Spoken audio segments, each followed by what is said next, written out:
Então, tô eu aqui de novo trazendo outro programa sem contexto. E no programa de hoje eu vou iniciar dando continuidade a vários assuntos que eu tinha mencionado ou deixado em aberto no programa sem contexto anterior, né? Se tu não escutou, então eu te recomendo que antes de tu continuar acompanhando esse programa aqui, é melhor tu voltar, é melhor tu ouvir o programa anterior, porque senão esse programa aqui vai ficar ainda mais confuso, ainda mais brisante, porque são assuntos derivados daquilo lá que já foi estabelecido e aquele programa foi bem longo e cheio de histórias diferentes sendo mencionadas, sabe? Então, né, vou assumir que quem tá me ouvindo daqui em diante já acompanhou o programa sem contexto anterior, então vamos continuar. Teve um momento lá que eu ia mencionar sobre o Congresso de Viena e eu acabei não mencionando. O que foi esse Congresso de Viena? Eu tinha dito que um dos momentos históricos que que pessoas poderiam assumir que essa história de uma dinastia interminável, sabe, de várias famílias que estão interligadas através das gerações e hoje em dia todos eles ocupam posições de trono, mas ainda assim eles estão em comum acordo de querer a prosperidade mútua, sabe? Isso depois de ter sido quebrado por causa das ações do Napoleão, sabe? Só que existiu esse Congresso de Viena, que foi uma reunião que aconteceu após a derrotada de Napoleão, tá ligado? Eu não sei exatamente se Napoleão foi tipo... Deixa eu ver aqui, isso aqui é coisa simplesmente da Wikipédia mesmo, porque eu já tinha lido mais, eu só quero refrescar uma parte aqui da história. Este congresso pretendia restaurar os tronos das famílias reais derrotadas pelas tropas de Napoleão, né, como a restauração de Bourbons. Mas enfim, foi um congresso que rolou entre embaixadores das grandes potências europeias, de 1814 a 1815. Então, vamos pegar alguns pontos históricos. Isso era 1814, cara. Era 8 anos antes, né, da proclamação da independência do Brasil. E lembre-se que a independência do Brasil não é necessariamente uma independência, tá ligado? Não foi o Brasil rompendo com Portugal efetivamente. Foi simplesmente o Dom Pedro que estava aqui, que era o príncipe regente. Ele se declarou um imperador, sabe? Se tornando o primeiro imperador brasileiro, mas ele não tinha, não foi uma divergência, sabe? Ele não rompeu, ele não parou de ter acordos, não parou de fazer negociações, sabe? Não rolou esse processo. Talvez nem depois da declaração da República lá em 1879, não é nem declaração da República, é um golpe, sabe? A primeira vez que o Brasil deixa de ser uma monarquia, no caso deixa de ser império, é através de um golpe militar, 1889, o primeiro de 3 golpes militares, pelo menos, que já tiveram nesse país, sabe? Então, né, mas voltando a esse Congresso de Viena, tá ligado? Então, Napoleão foi derrotado ou morreu, não sei exatamente o que aconteceu com ele, mas ele tinha desaparecido já desse mundo e teve, assim, representantes da Inglaterra e da Grã-Bretanha, no caso, sabe? Teve um príncipe austríaco, tem até os nomes deles e tudo mais, não são, tipo, não é pouca informação não, tá ligado? Mas é um príncipe austríaco, um estadista prussiano, né, que é o reino da Prússia, outra coisa que hoje em dia ninguém menciona muito esse tipo de lugar, sabe? Mas a Prússia e, como é que é mesmo, outro país, a Bélgica, sabe? Esses dois países tiveram uma atividade muito grande, apesar de hoje em dia eles não serem 2 nomes que as pessoas comentam, sabe? Mas eles estiveram envolvidos em todo o processo de colonialismo também, sabe? Então, assim, Prússia, aí teve um barão alemão, teve o cara da Inglaterra, né, britânico, no caso, representando a Grã-Bretanha como um todo, um cara da Rússia, sabe? O Alexandre I, que foi o imperador da Rússia. Deixa eu ver aqui mais. É um diplomata francês e mais um sujeito que era o último imperador romano germânico. Então dá pra dizer que até foi através, provavelmente durante esse congresso, que decidiram provavelmente abolir esse título, sabe? Quando foi, tipo, alguma pessoa da realeza italiana, entre aspas, foi ascender o poder, ele nunca mais voltou a se chamar de Sacro Imperador Germano e tudo mais, que nem era feito antes. Mas enfim, teve esse congresso, tá ligado? Então tem mais essa evidência assim, histórica para dizer que, olha só, realmente existe um pessoal tomando acordos, tipo, que beneficiem eles como um todo, sabe? Essa é a natureza do processo de colonialismo, sabe? É esses países estarem de acordo que eles vão se preservar, mesmo que role uma espécie de concorrência entre eles, mas o acordo envolve ele já estava disposto a explorar outros lugares do mundo e outras etnias também, tá ligado? Ele estava disposto a tirar proveito de gente que não era da Europa, sabe? Essa era a natureza do processo desde o começo, sabe? De como, quando começou a existir colônias. A diferença é que também a gente tem que se ligar que o governo brasileiro e a elite brasileira, sabe? Mais uma vez, quando eu estou usando esse termo elite, não é pessoas melhores do que outras, mas as pessoas que têm uma fonte de renda muito acima do que a média do Brasil, sabe? Os 5% mais ricos do Brasil, eles são uma elite europeia no sentido assim, não só de descendência, provavelmente essas pessoas têm uma miscigenação muito menor, não que eles não tenham, não que no traço, no DNA deles, se for puxar por tataravós e tudo mais, todo ser humano tem um DNA muito, tipo, extremamente vasto, porque, né, se tu for para pensar, por exemplo, enfim, é aquela coisa de ancestralidade, cada ancestral te leva a dois novos ancestrais, então é uma coisa exponencial. Mas tô falando assim do passado imediato, sabe? Várias dessas pessoas mais ricas do Brasil, elas ainda vão ter uma linhagem étnica de gente que já estava com riqueza, já tinha, e que eram europeus efetivos, sabe? Quando que há, tipo assim, a crença de um sentimento, assim, de brasilidade e de dependência real, tá ligado? Dizer que Dom Pedro não era um português, mesmo que ele tenha, até porque ele nasceu em Portugal, mas assim, dizer que Dom Pedro não era um português, que ele era um brasileiro, vocês acham que ele se sentia um brasileiro tendo sido criado numa família portuguesa que também não é como se as tradições, os costumes portugueses não fossem tocados por os outros países também, tá ligado? Então, enfim, essa introdução desse programa era só para restabelecer toda essa história da onde que tem esses fundamentos para acreditar, sabe? Que não é simplesmente assim, que nem as pessoas. Ah, o Brasil, colônia, sempre copiando a Europa. Não, os colonizadores brasileiros eram a Europa, tá ligado? Eles não eram alienígenas vindo de outro lugar. Eles eram gente de lá que tava fazendo coisas aqui. O exemplo disso, assim, é quando Dom Pedro veio para o Brasil em 1800. Dom Pedro não, Dom João, né? Veio para o Brasil em 1808, se eu não me engano. Quando ele veio para o Brasil em 1808, ele pegou e começou, tipo, o Rio de Janeiro não era uma cidade, por exemplo, assim, nos padrões europeus, justamente porque ela não tinha todo, tipo, acho que ela já tinha se tornado a capital do Brasil, mas quando veio morar o rei aqui, teve todo um projeto para criar uma arquitetura europeia e foi chamado gente alemão, italiano, sabe? Gente da elite europeia para fazer as construções e para fazer os projetos, para fazer as decorações e tudo mais, sabe? Então, é o tipo de coisa que vai mostrando assim, porra, olha só todo mundo que participava da construção desse país, sabe? Que tipo de parentesco, que tipo de ligações, sabe? Já tá deixando bem claro, evidente que o Brasil, a elite brasileira não só se enxerga como europeia, como frequenta os espaços europeus. É o tipo de coisa que tu pode ver, mais uma vez, historicamente falando, sabe? Sempre teve essa transição de gente que ia do Brasil para a Europa, da Europa para o Brasil, e gente que tinha cargos lá fora, depois tinha cargos aqui dentro, depois saía do Brasil para ter cargo lá fora, sabe? Gente assim, enfim, de várias nacionalidades ou etnias ou linhagens diferentes da Europa, sabe? Sempre teve assim essa negociação. Algo que eu não sei se repetiu em todos os países que são considerados colônia, sabe? O Brasil, ele tem esse lugar assim que não dá pra, tipo, fazer de conta que as pessoas que participaram desse processo de formação cultural e de identidade, até coisa assim de registros históricos, sabe? Todos os registros históricos a respeito do Brasil colônia são feitos por gente europeia, sabe? É evidente, sabe? Não tinha registros históricos dos primeiros 200 anos, assim, sendo escrito por indígena ou sendo escrito por descendentes de povos africanos escravizados, sabe? Não tinha literatura feita por essa gente. Então até as coisas que a gente considera como assim, fonte histórica, tá ligado?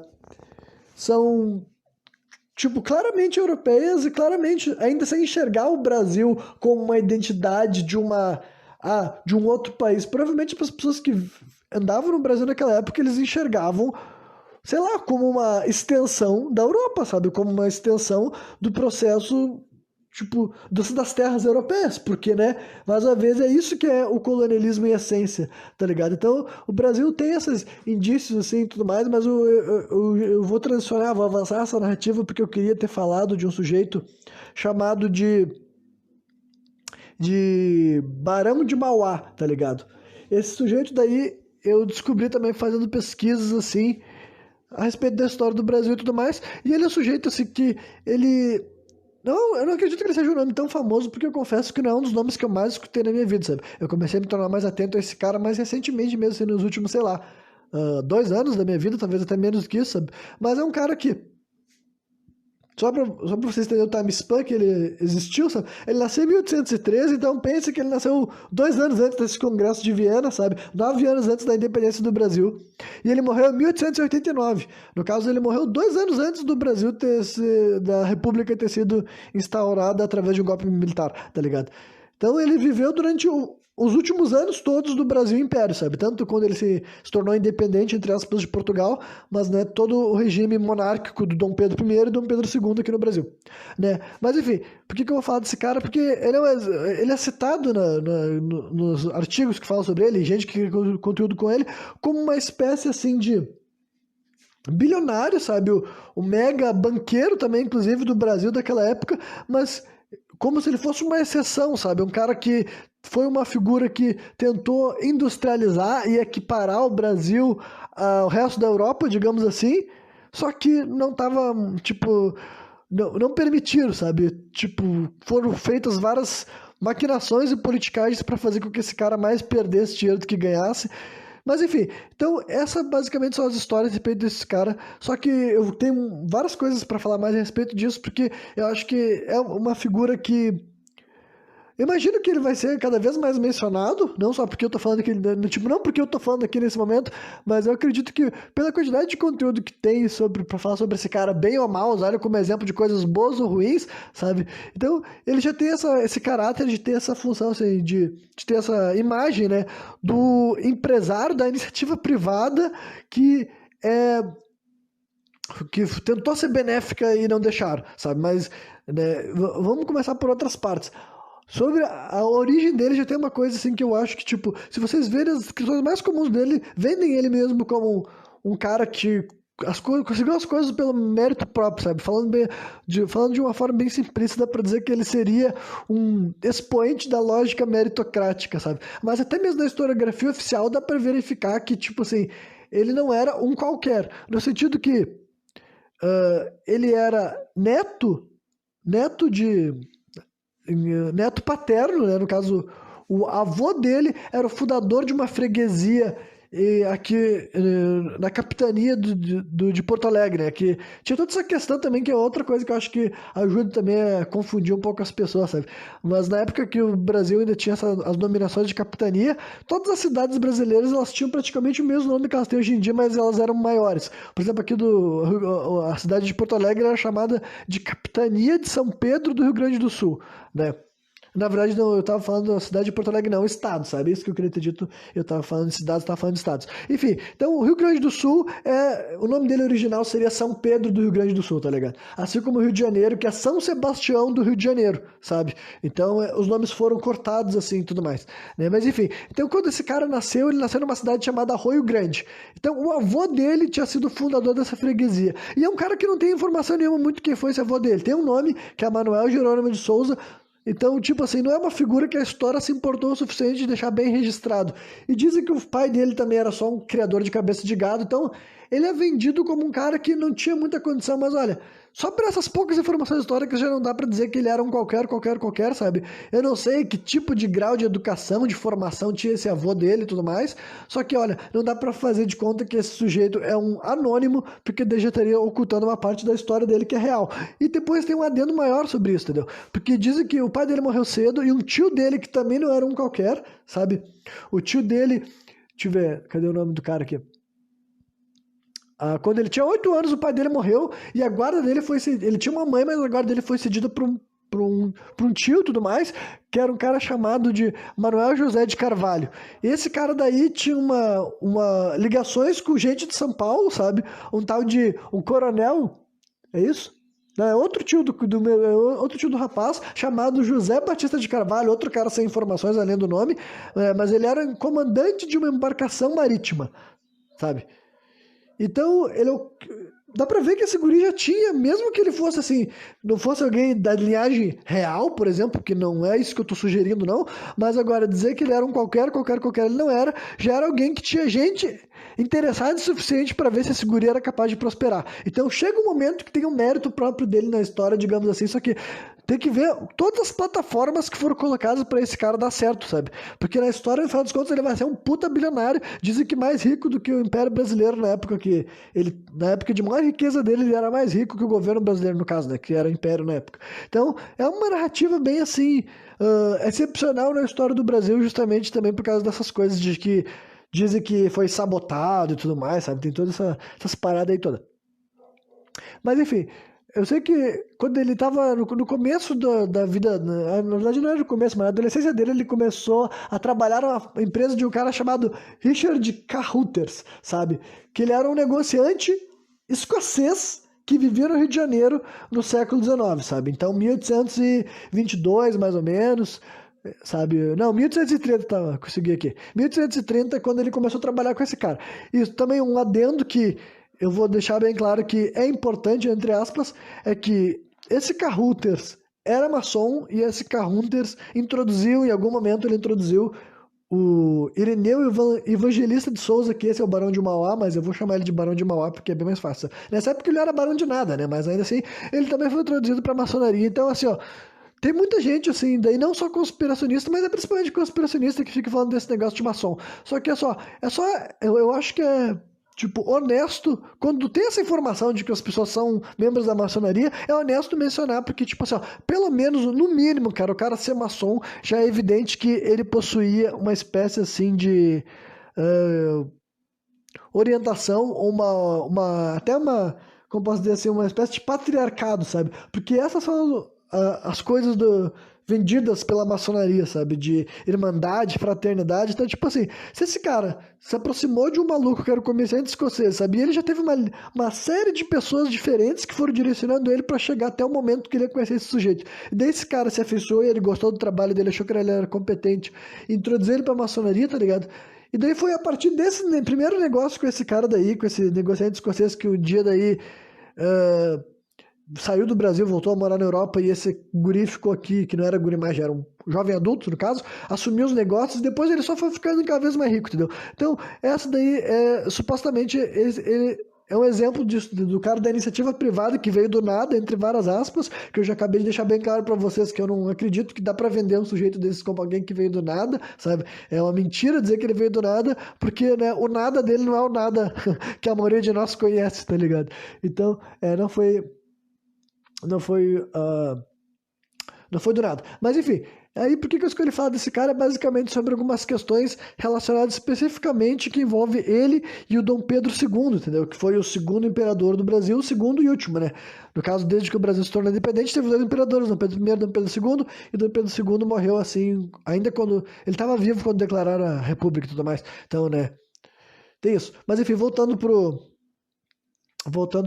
que eu tava falando, tá, mas só para destacar também um pouco dos tipos de avanços que fosse acreditado a esse cara de Barão de Mauá, porque antes dele morrer e dar errado, digamos assim, as coisas dele, dizem que ele fez algumas coisas assim notórias, sabe, e registradas, não só porque ele foi o primeiro cara a fazer uma malha ferroviária ali na região do Rio de Janeiro, que eu acho que foi onde ele mais atuou, ou se eu não me engano era mais pro interior do Brasil, eu tô errando o lugar onde ele fez isso, mas ele chegou a fazer alguns quilômetros, sabe, de trilhos de trem que hoje em dia estão literalmente abandonados. Se vocês pesquisarem, vão ver que tem lugares do Brasil aí que tem trilhos no meio do nada que foram utilizados durante pouco tempo no século XIX e depois foram largados de mão. Só que a coisa que eu achei mais interessante foi que ele fez o Rio de Janeiro ser iluminado a gás. E eu confesso que é um negócio que eu nem sabia que tinha sido implementado, sabe? Eu realmente, na minha visão de mundo, tinha sido uma transição de iluminação de velas, sabe? De velas assim, noturnas, né?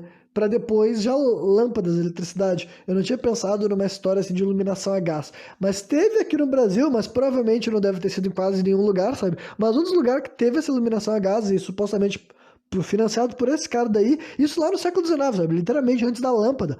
Né? Ele fez uma iluminação a gás no Rio de Janeiro, que até então era iluminado com óleo de baleia, sabe? Essa também é outra coisa curiosa da historiografia oficial. Dizem que as cidades eram iluminadas com óleo de baleia e falam que isso daí que era uma das, tipo, as baleias eram caçadas à reviria, sabe? Não era só para fazer óleo de baleia, elas eram utilizadas de certo, sei lá, para tudo, né? Porque é o tamanho daquele animal. Só que era caçado demais, mas dizem que tipo, durante alguns períodos da história do Brasil tinha muita baleia, sabe? E a gente caçou elas até não existir mais. Quando digo a gente, caçou, né?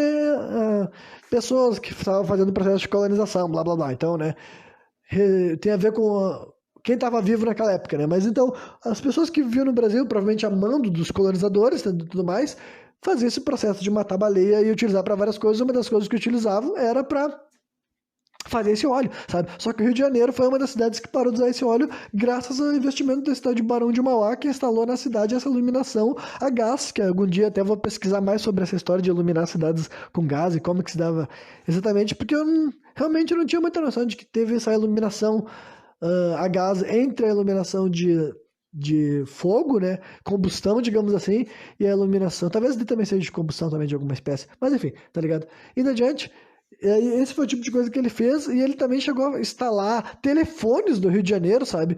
Que eu não tinha noção de quão antiga era a tecnologia de telefone, mas né, deve ser, tipo, se teve isso no Rio de Janeiro, deve ser anterior a isso, mas chegou a colocar telefones do Rio de Janeiro. Então, era um cara que dizem que ele tentou fazer um monte de coisa, só que também já vou mencionar algumas coisas da historiografia oficial também, que já acho que são boas para falar que esse cara assim não dá para, tipo, não dá para confundir essa vontade de industrializar com o sinônimo de ser uma pessoa boa também, tá ligado?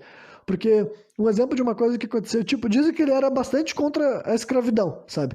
Só que eu não sei se isso já configura ele como um abolicionista, não sei se tem coisas que dizem que ele era abolicionista mesmo, mas dizem que ele era contra a escravidão, mas é provavelmente de um ponto de vista assim de negócios, tá ligado? Era o cara que já sabia que o melhor jeito para fazer negócio no mundo era através do trabalho, não com pessoas escravizadas, mas com a remuneração, porque era assim que o resto do mundo estava operando já, e esse era um cara que evidentemente entendia como que funcionava o capitalismo global, tá ligado? Não o capitalismo assim, regional, ele estava com uma mente de negócios mundial, então provavelmente era por causa dessas coisas que ele era a favor. Tanto é que na construção das fábricas que ele fez, teve trabalho infantil, sabe?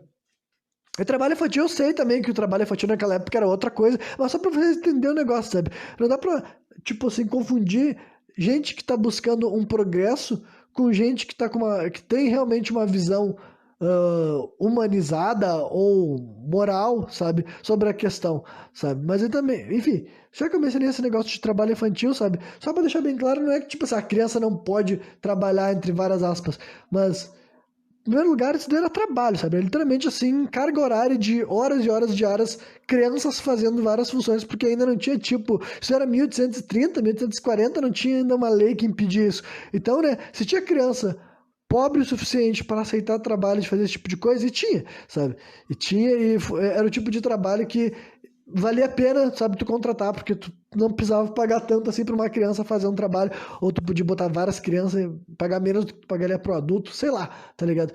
As várias coisas horríveis que as pessoas usam na cabeça delas, e não que até hoje em dia também não tem trabalho infantil, escravo com criança, entendeu? Mas é só para entender o ponto de por que que essa pauta é tão importante, é tão necessário, a gente sempre tá reavaliando essa questão e entender por que que lutar contra o trabalho infantil é saudável, é que é o seguinte, durante a tua infância, durante a tua juventude, é o melhor momento para a criança desenvolver capacidades cognitivas, sabe? É o melhor momento, é aquela coisa assim, por que que o mesmo cara que queria explorar os filhos dos outros, o filho dele estava aprendendo 7, 8 idiomas e estava estudando várias coisas diferentes, aprendendo várias técnicas, sabe? Por que que o mesmo cara que estava disposto a pagar uma mixaria para uma criança fazer um trabalho numa fábrica ou numa construção, numa coisa que ele queria implementar, uma nova tecnologia que ele estava, enfim, precisando de gente para fazer o trabalho manual, por que que esse cara achava aceitava pagar mixaria para essas crianças fazer aquele trabalho, mas o próprio filho dele não estava trabalhando, o filho dele estava estudando, sabe? Porque isso realmente é uma coisa, tipo, não a parte de explorar, essa parte é só horrível, mas eu quero dizer que a parte de tu usar a infância como desenvolvimento de cognição e capacidades e enfiar a informação para dentro e depois aquelas informações serão melhores lapidadas, sabe? É muito é muito benéfica, tá ligado? Então não é escolher tudo que teu filho vai aprender, mas olha, vai jogando coisa no teu filho que é evidente que várias dessas coisas ele vai se interessar, porque é uma fase que a mente da pessoa tá absorvendo, ela tá disposta a aprender, ela não tem várias crenças limitadoras a respeito dela mesma, sabe?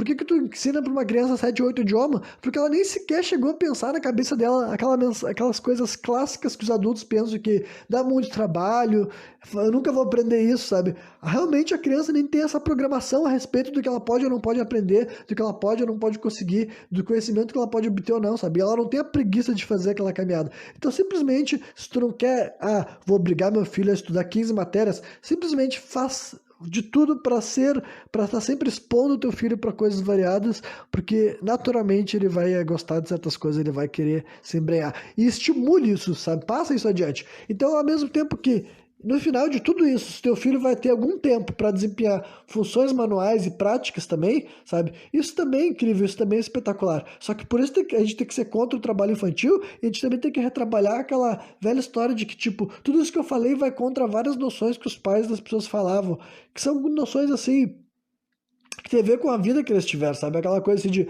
não valorizar e não glamorizar o conhecimento, sabe? De não querer que as pessoas, tipo, não incentivar que a pessoa leia, não incentivar que a pessoa estude, ser contra uma pessoa que tem, tipo assim, desejos artísticos, sabe? Aquela coisa que a família é contra alguém que quer cantar, quer dançar, enfim, quer pintar, quer desenhar, quer escrever, sabe? A porra que for. Tem toda essa cultura e é só para vocês entenderem todas essas questões, assim, tipo assim, de como que a sociedade é estruturada, sabe? Por que que desde sempre, cara, literalmente desde sempre, desde que a sociedade começou a se dividir em grupos, assim, gente com mais recursos e menos recursos, os filhos das ditas elites, e quando eu digo elite pode ser rei, imperador, faraó, governantes variados, os filhos não eram colocados para trabalhar, tá ligado? Os filhos eram colocados para estudar, para aprender, para desenvolver, porque eles sabiam que, no final das contas, o cara que vai mandar, entre várias aspas, é melhor que ele tenha todas as características do que ele só saber trabalhar, tá ligado? Então já é uma estrutura de poder milenar, desde quando gente começou a dizer que, ó, eu tenho mais do que tu, eu posso controlar o que tu faz, sabe? Desde quando isso começou a acontecer, sabe-se lá quando exatamente que esse tipo de organização, raciocínio começou a entrar na cabeça de povos variados ao redor do mundo, mas desde que isso começou a acontecer, teve esse tipo de mentalidade, sabe? O filho do pobre aprende a trabalhar, porque é o que ele vai fazer depois de grande, e o filho do rico aprende o que ele quiser, porque quando ele crescer ele vai fazer o que ele quiser. E é claro que não é tão amplo assim. Alguns eram obrigados, entre aspas, a ser reis, mas várias outras pessoas que não precisavam ser rei, não precisavam ser o imperador, eles ainda assim eles iam ter uma vida de privilégio, que eles iam ser um diplomata, ou eles iam ser um militar, ou eles iam virar um religioso, ou enfim, ou tudo que existe no meio disso tudo, tá ligado? Tudo que existe no meio disso tudo, eles iam ter essa possibilidade, porque na infância eles tiveram as influências, eles tiveram as coisas. Mesma coisa pra esses Barão de Mauá, tá ligado? Dizer que ele chegou onde chegou do nada, como se não tivesse tido um monte de cara mais velho, com mais poder, com mais influência, com mais conhecimento, que fez questão de quando o pai dele morrer, não deixar ele sozinho no interior do Rio Grande do Sul, trouxe ele pra São Paulo, colocou ele pra trabalhar, colocou ele pra estudar, colocou ele pra dentro da maçonaria, tá ligado? Então essas coisas que a pessoa tem que entender muito para não comprar essa história que os caras querem vender pra ti de vez em quando de meritocracia, dizer que esse cara veio do nada e conquistou tudo. E como eu disse, não que não tenha exceções em alguns momentos na história da humanidade. Beleza, exceções são extraordinárias e são incríveis, eu adoro elas. Só que, né, não compra essa história e imprime, entendeu?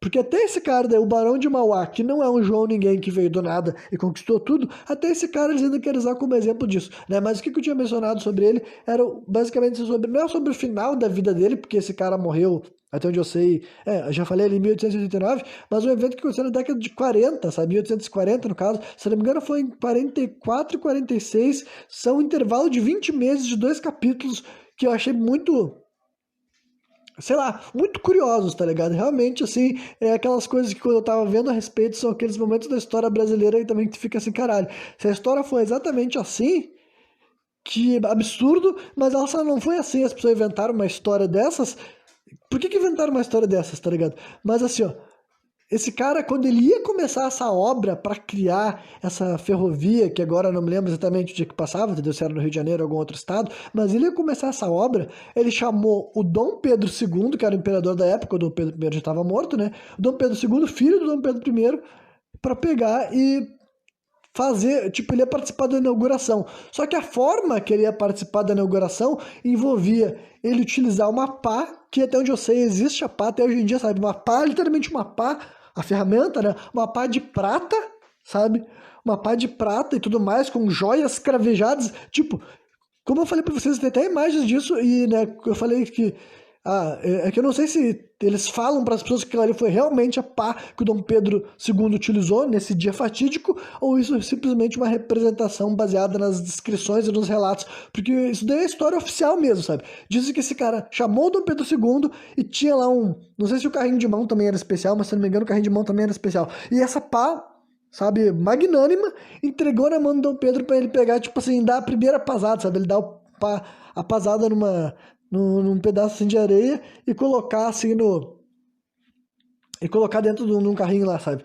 E daí dizem que isso daí foi a razão pela qual o Dom Pedro II começou a adquirir um ódio mortal por esse cara.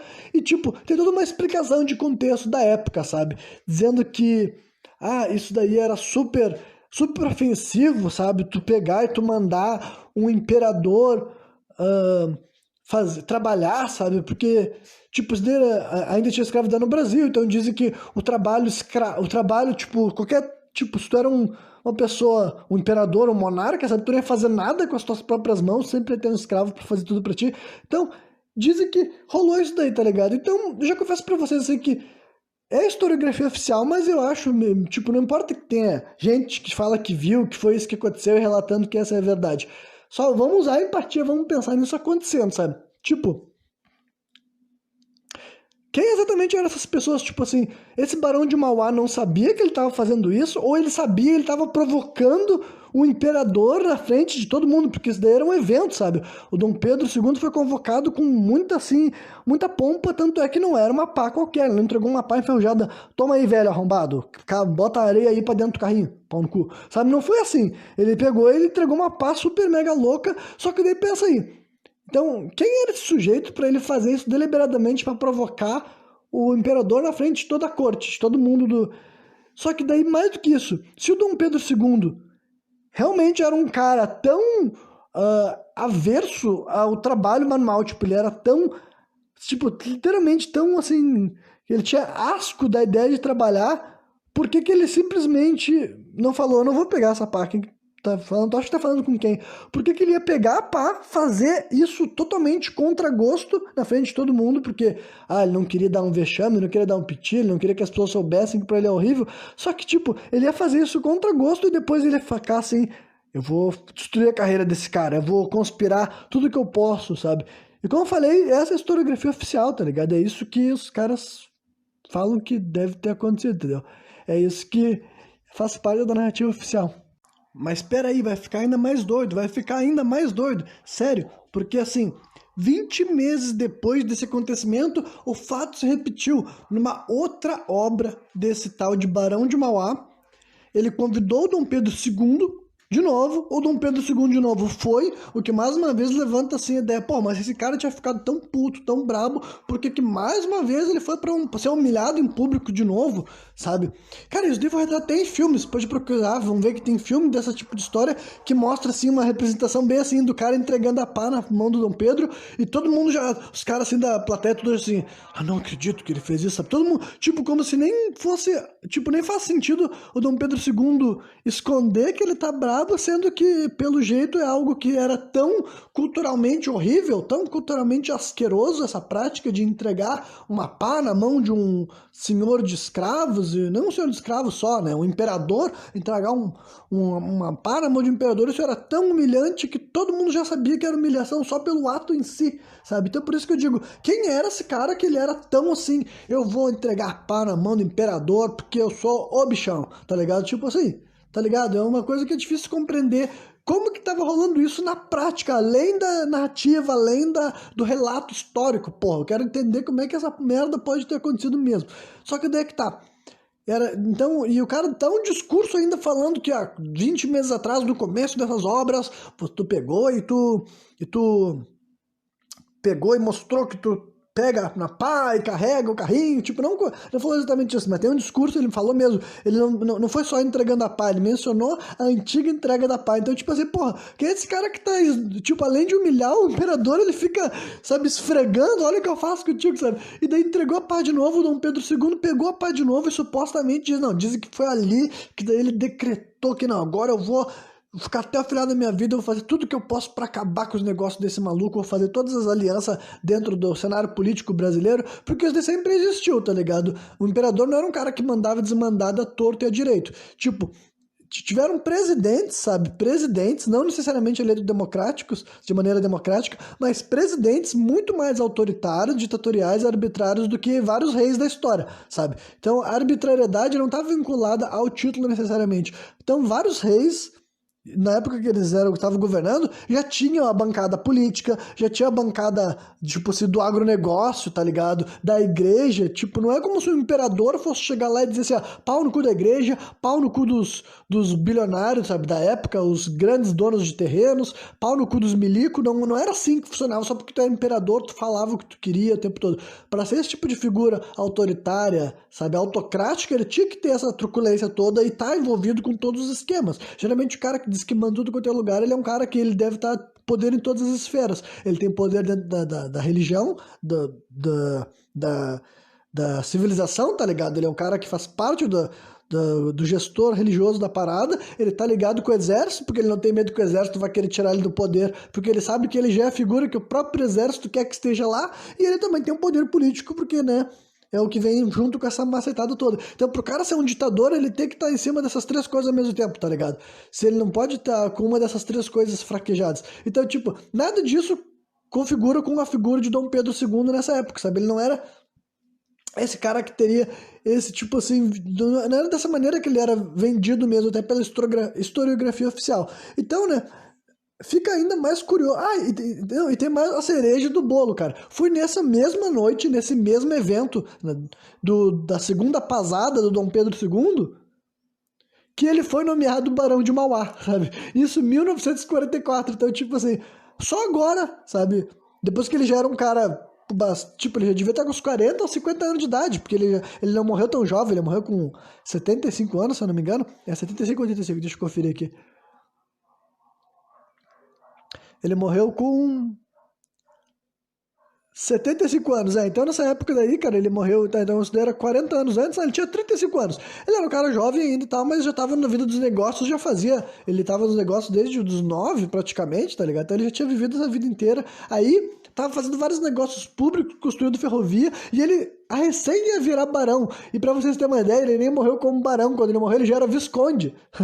Sabe que visconde é uma coisa que vem depois ainda de barão, só que o nome mais famoso dele foi Barão de Mauá, por isso que é o nome que tu acha em primeiro lugar, sabe? Até antes do nome dele de batismo, digamos assim. Então, só vê como essa história é meio confusa, meio convoluta, tá ligado? Porque dizem que esse cara foi destruído pelo Dom Pedro II e especificamente por causa desses capítulos de ter feito essa afronta com o rei, foi o que gerou uma raiva do imperador contra ele que só acabou depois que ele estava morto, praticamente. Essa é a narrativa oficial da história. Só que sabe, se tu vê essas coisas, porra, o cara tava incomodando o imperador, só que ao mesmo tempo que ele tava incomodando o imperador, ele tava recebendo o título de barão. E depois disso ele recebeu mais uma condecoração de visconde, tipo, no finalzinho da vida dele ele não tava pobre, mas ele já não era mais, tipo assim, nos últimos 10 anos, assim, digamos, da vida dele, sabe, ele não era mais tão poderoso quanto ele tinha sido durante décadas de 40, 50 e 60, sabe? De 1870 em diante ele foi diminuindo em vez de ir subindo. Então ele morreu num momento assim que ele não estava na parte mais alta, ele estava caindo já, sabe? Então, e atribui essa falta de sucesso dele por causa dessa rixa que ele teve com o Dom Pedro II e tudo mais. E é um negócio assim que, sabe, é curioso, sabe? Realmente, ouvindo essa história, né? E eu até vou trazer um bagulho, a menção que eu acho que dá pra falar, já que eu já mencionei que ele é um cara que era introduzido da maçonaria, tipo, a pá, literalmente a pá, a ferramenta do pedreiro, é algo de extremamente estima para os maçons, tá ligado? Então, tipo assim, eu não sei se o Dom Pedro II era maçom, daí eu teria que ter feito uma pesquisa antes disso para ver qual era a visão de mundo. Tipo, visão de mundo não, mas se tem um relato histórico já dizendo, olha, Dom Pedro II também era maçom. Porque, né, o cara pode ser cristão e ser maçom, o cara pode ser judeu e ser maçom, o cara pode ser muçulmano e ser maçom. A maçonaria nunca proibiu esse tipo de coisa, tá ligado? Então tem que ver se o Dom Pedro II também era maçom. Mas se o Dom Pedro II era maçom, ele com certeza sabe da simbologia da pá e ele jamais se sentiria ofendido pela ideia de ter que manusear uma pá de pedreiro, porque, tipo, esse é o símbolo da maçonaria, tá ligado? Eles vieram de uma história toda a ver com esse lance de construtores, de pedreiros mesmo, de cara que bota a mão na massa pra construir alguma coisa. Então, tipo, pro próprio Barão, sabendo que ele era maçom, é difícil imaginar que na ideia dele construir essa pá de prata e joias cravejadas, ele estava fazendo isso para afrontar o imperador de alguma forma, né? E como eu falei, eu vou ter que ver algum dia pesquisar se o Dom Pedro II era maçom também. Só que, olha, fazendo pesquisa sobre esse assunto, eu encontrei uma, tipo, é uma nota que eu achei no Wikipedia, só que é aquelas notas que eu fui ver, eu fui investigar atrás, porque era um bagulho muito, que eu achei muito doido, sabe? Porque tinha a ver com uma carta que a princesa Isabel, ó, eu vou ler como é que tava no Wikipedia a pesquisa que eu fiz depois, ó.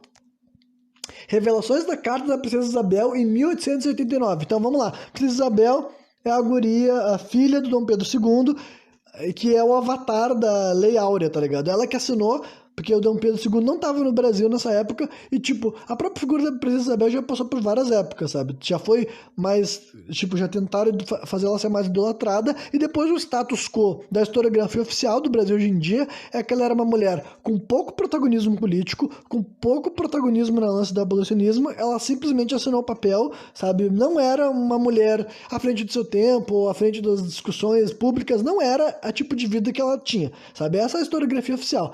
Então, né, eu vou ler aqui sobre essas supostas revelações da carta da Princesa Isabel em 1889. 1889, o ano que aconteceria de fato um golpe de Estado no Brasil. Realmente aconteceria, sabe? Dezembro de 1889, o Brasil ia sofrer um golpe militar, porque já estava planejado para a monarquia sair do poder. Até onde eu sei, a monarquia seria destituída em 1890, apesar de uma decisão já tinha sido desde a época da abolição da escravatura e tudo mais, já estava determinado todo esse tipo de coisa, sabe? Em 1890 ia acabar a monarquia, só que em dezembro de 89 teve um golpe militar, sabe? O Deodoro da Fonseca, esse cara daí, se tornou o primeiro presidente do Brasil, digamos assim.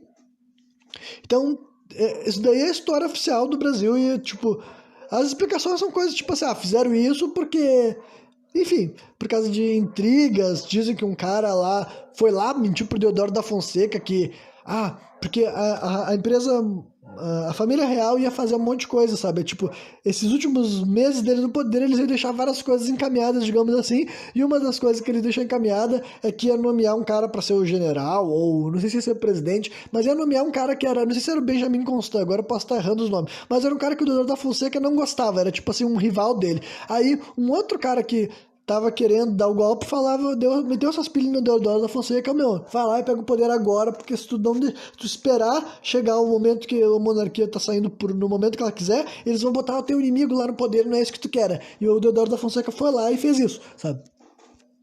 Enfim, então essa é a história, a história muito resumida de como que foi essa declaração de independência, declaração da República em 1889, sabe? Só que, então, essa aqui é uma carta do acervo do Arquivo Nacional. Então, até onde eu sei, essa carta existe, só que ainda não tem comprovações sobre se ela realmente foi escrita pela Princesa Isabel, mas até onde eu sei, eu pesquisei mais além disso, e eu vou mostrar até o texto da carta e também um pedido de lei envolvendo ela, mas né, é uma carta que teria sido escrita pela Princesa Isabel em 11 de agosto de 89, ou seja, depois da escravidão já, que foi a abolição da escravatura, né, que foi em 88, e antes do golpe de Estado que acabou, né, que declarou a República em dezembro. Então, esse é agosto de 89, endereçado ao Visconde de Santa Vitória. Esse Visconde de Santa Vitória era um cara chamado Manuel Afonso de Freitas Amorim, barão e Visconde de Santa Vitória, foi um banqueiro e nobre brasileiro. Então, né, olha, historicamente eu não gosto de banqueiro, eu não gosto de nobre, eu não confio nesse tipo de gente, tá ligado? Mas vamos continuar vendo a história. Revela algo ainda pouco explorado pela historiografia brasileira. No documento, a filha do imperador do Pedro II, né, revela planos para ajudar na inclusão social dos escravos libertos pela Lei Áurea. Né? E aqui eu tenho umas menções dela, só que eu vou ler a carta na íntegra. Então, primeiro eu já vou falar da pesquisa. Olha, eu pesquisei especificamente sobre isso porque eu fiquei, não, se essa carta é real, eu quero saber. E o que eu fiquei sabendo pelas fontes, encontrei até sites que fizeram assim, pesquisas profundas, e eles estão compartilhando a pesquisa profunda para mostrar o quanto que eles tentaram ir atrás para tentar esclarecer para o pessoal que está interessado. Da onde que a primeira vez que essa carta foi mencionada foi numa revista sobre... Eu não me lembro o nome, mas era uma revista de história no Brasil, publicou em 2006 essa carta pela primeira vez. Que eu vou ler aqui pra vocês, mas eu primeiro tô contando a história já, se ela é real ou não, porque é uma carta muito interessante, então, tipo, se ela é falsa, também é muito interessante o contexto de falsificação, quando que foi falsificado e tudo mais, sabe? Quem foi a mente por trás também dessa falsificação. Mas vamos lá. Então, se vocês pesquisarem, vocês vão encontrar também, sabe? A carta da Princesa Isabel, 1889, vocês vão encontrar essas histórias que eu encontrei. Mas então, saiu no jornal, uma revista brasileira entre 2006 lá, falando dessa carta e contando essa história daí. Aí, em 2007, daí saiu uma outra edição da mesma revista falando sobre aquela carta e falando da repercussão e falando, inclusive, de historiadores que pediram para dar pitaco, sabe? Historiadores que falaram, olha só, vocês publicaram essa carta, eu discordo, eu quero dar minha opinião. E daí, desde aquele momento lá, já foi estabelecido que alguns historiadores se posicionaram contra a carta porque ela não bate com a visão da história oficial de quem foi a Princesa Isabel. Então, assim, até onde eu sei, essa carta está no Museu da Imperial, sabe? O Museu Monarquista que existe aqui no Brasil, sabe? Deixa eu ver se está mostrando. Museu Imperial de Petrópolis, tá? Dizem que essa carta está no Museu Imperial de Petrópolis para as pessoas verem. Só que a pergunta é, foi escrita pela Princesa Isabel? E até onde eu sei, a mulher que aceitou deixar a carta no museu, uma mulher que está lá no museu há bastante tempo, a curadora, digamos assim, a primeira declaração dela sobre o assunto é: a caligrafia parece com a da Princesa Isabel. Só que anos depois, perguntado sobre isso, ela falou: eu nunca disse que a carta era da Princesa Isabel, só disse que a caligrafia parecia com a dela. Então, ao mesmo tempo que ela não disse que a carta não é, sabe? Deu pra ver que ela tipo, ela não deu um passo à frente, ela não falou, essa carta é da Princesa Isabel, porra, mas ela também não falou, essa é uma falsificação. Ela simplesmente disse, eu nunca disse que a carta é da Princesa Isabel, eu só falei que a caligrafia parece com a dela. Só isso que a mulher dele falou.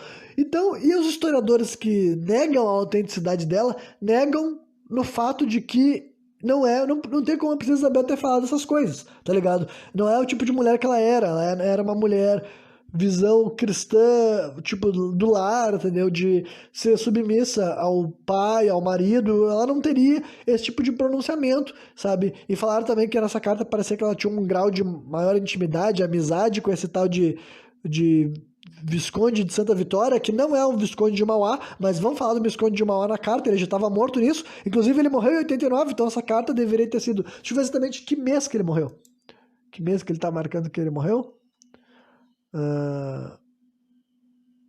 Não, outubro. Ele estava vivo ainda, Deus. Se a carta foi escrita em agosto de 89, ele estava vivo ainda, mas já estava bem mal, de certo, até de saúde, sabe? Mas enfim, esclarecido que na versão oficial da história, essa carta não teve como ser comprovada como autêntica, mas as pessoas só dizem que ela não pode ser verdade porque não tem como a Princesa Isabel falar dessas coisas. Só que então mesmo pensem, sabe? Existe uma carta, existe um documento, foi escrito. Não tem, eu não sei se dá para garantir que foi escrito em 1889, mas ele foi assinado marcando agosto de 89, sabe? 11 de agosto de 89. Tem um documento que vocês podem ver, mas não dá muito para ler na versão da internet. Eu confesso que, tipo assim, eu tentei ler o texto da carta que tem printada na internet e tudo mais, só que eu não consigo ver, então eu gostaria de poder enxergar mesmo essa carta na minha frente, né? Mas eu tô compartilhando a história com todo o resguardo de que não é algo que foi suficiente para reescrever a história do Brasil, só que, como eu falei, mesmo que seja uma fabricação, só o projeto da pessoa ter feito isso, ter espalhado e essa história estar em debate, né? Só para vocês terem uma ideia, isso aqui que eu estou aberto agora aqui é um requerimento de uma vereadora de São Paulo, sabe? O nome dela é Tainara Faria, vocês podem pesquisar, eu até pesquisei para ver se a mulher existe, se tem rosto, e sim, é uma mulher, uma vereadora eleita pelo PT. Ela fez um requerimento em 2019 nessa Câmara Municipal de Araraquara. Aqui, ó. A Comissão de Justiça, Legislação e Redação. Araraquara, dia 30 de agosto de 2019. Então, bem recentemente ela fez esse requerimento, né? Ainda nesses últimos 4 anos, ó. Requeiro, observado o artigo 211-A do Regimento Interno, que fique constando nos anais desta Casa de Leis uma cópia do texto da carta elaborada pela Princesa Isabel ao Senhor Visconde de Santa Vitória no ano de 1889, a qual trata sobre a intenção de oportunizar outra realidade social a escravizados livres da época. Esta carta é de extrema relevância na história do Brasil e pode ser encontrada em sua versão original no Museu Imperial de Petrópolis. Aí é que eu tô falando, sabe? Eu não sei se dá pra te encontrar essa carta mesmo, eu não tô dizendo que a guria tá mentindo, eu não tô falando nada, mas eu nunca fui no Museu Imperial, eu nunca vi essa carta com os meus próprios olhos, então eu não posso afirmar isso. Só tô dizendo o que tá descrito aqui, tá ligado? Isso foi 28 de agosto de 2019, né? A assinatura da mulher, enfim. Eu tô vendo versões digitais disso, mas pelo que dá pra ver é um arquivo, tipo, real e quente e tudo mais.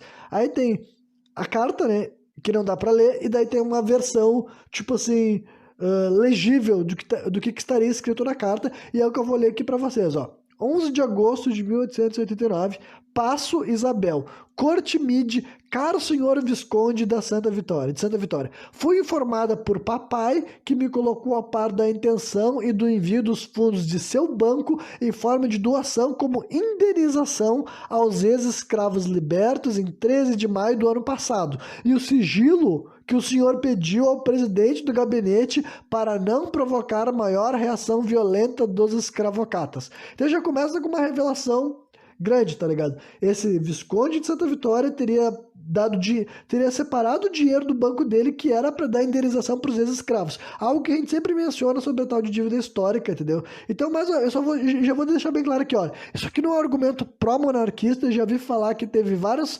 tipo, páginas pró-monarquia que pegaram esse texto para espalhar. Não é isso que eu tô falando, não é um argumento pró-monarquia, só que eu tenho, tipo, para poder falar da história da carta, eu tenho que falar o que está escrito na carta. Então eu não tô dizendo que essa aqui é uma prova real e incontestável de que o Brasil estaria melhor se ele tivesse deixado na monarquia, não é isso. Mas nessa narrativa dessa história tá dizendo que o governo imperial estava assim com um projeto de dar dinheiro para as pessoas escravizadas. Está descrito com todas as letras dessa carta aqui, tá ligado? Olha, só que daí falaram que era para manter sigilo porque tinham medo de uma reação violenta dos escravocratas, que existiu em abundância no Brasil. Isso daí é indiscutível. O Brasil era cheio de donos de terra escravocratas, simplesmente por questão de mão de obra mesmo, tá ligado? Os caras estavam acostumados a ser dono de muita terra e ter muitos escravos, então para eles fazer com que essas pessoas tivessem mais direitos, mais oportunidade, mais recursos também, ia ser um problema porque eles teriam que começar a pagar mais, sabe?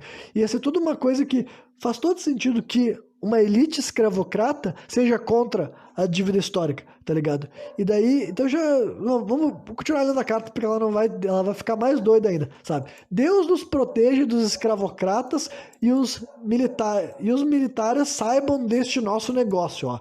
Deus nos protege que os escravocratas e os militares saibam deste nosso negócio, pois seria o fim do atual governo, então, tipo assim, já tem a ver com a ideia, o vislumbre do que viria a ser o golpe, digamos assim, e mesmo do Império e da Casa de Bragança no Brasil.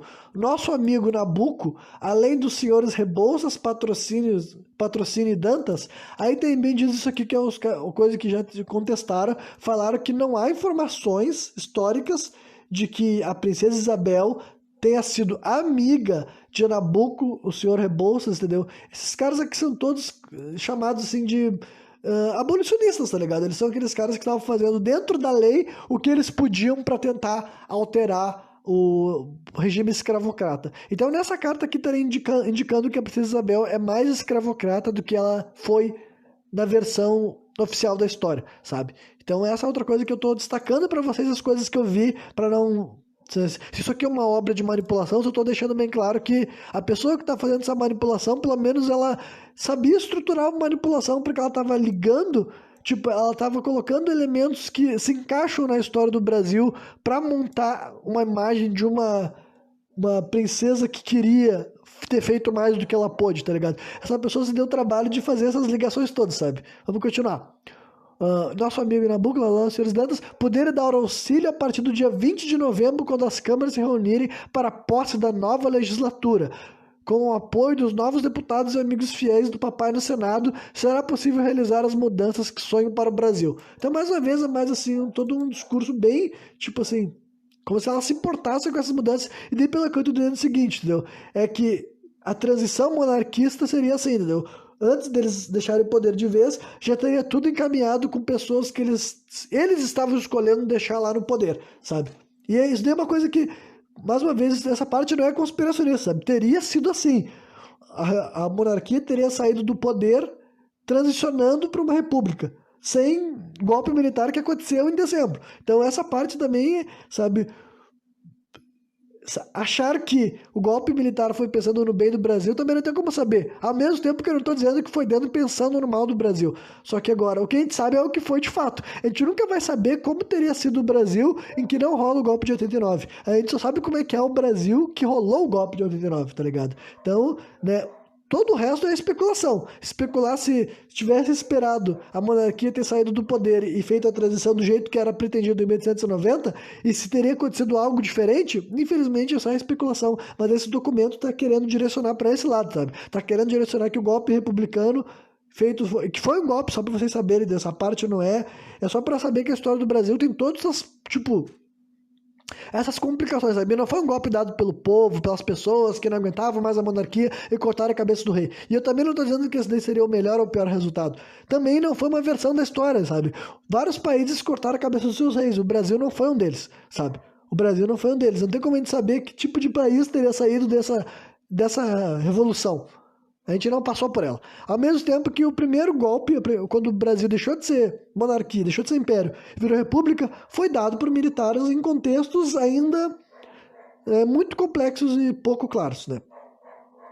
Voltando, ó, com os fundos doados pelo senhor, né, o cara que teria dado dinheiro para grana que teria sido dado para os ex-escravos, ó,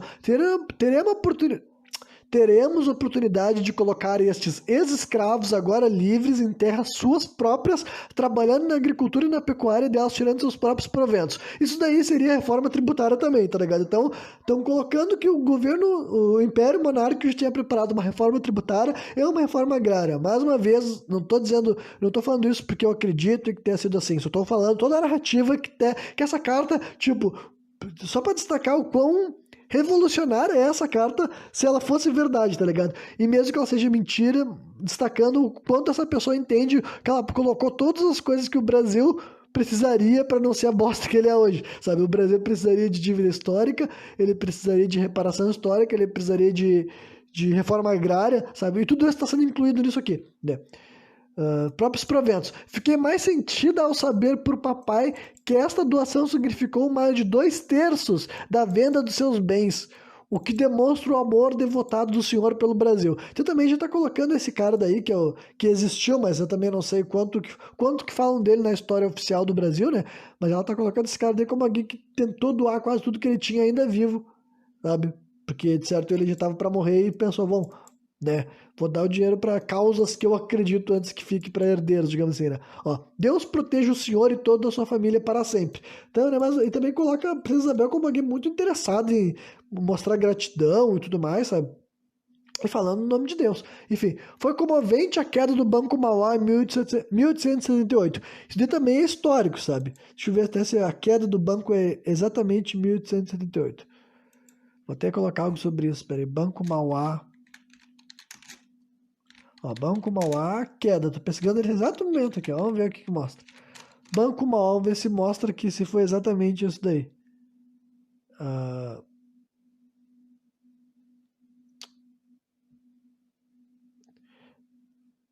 É 1875.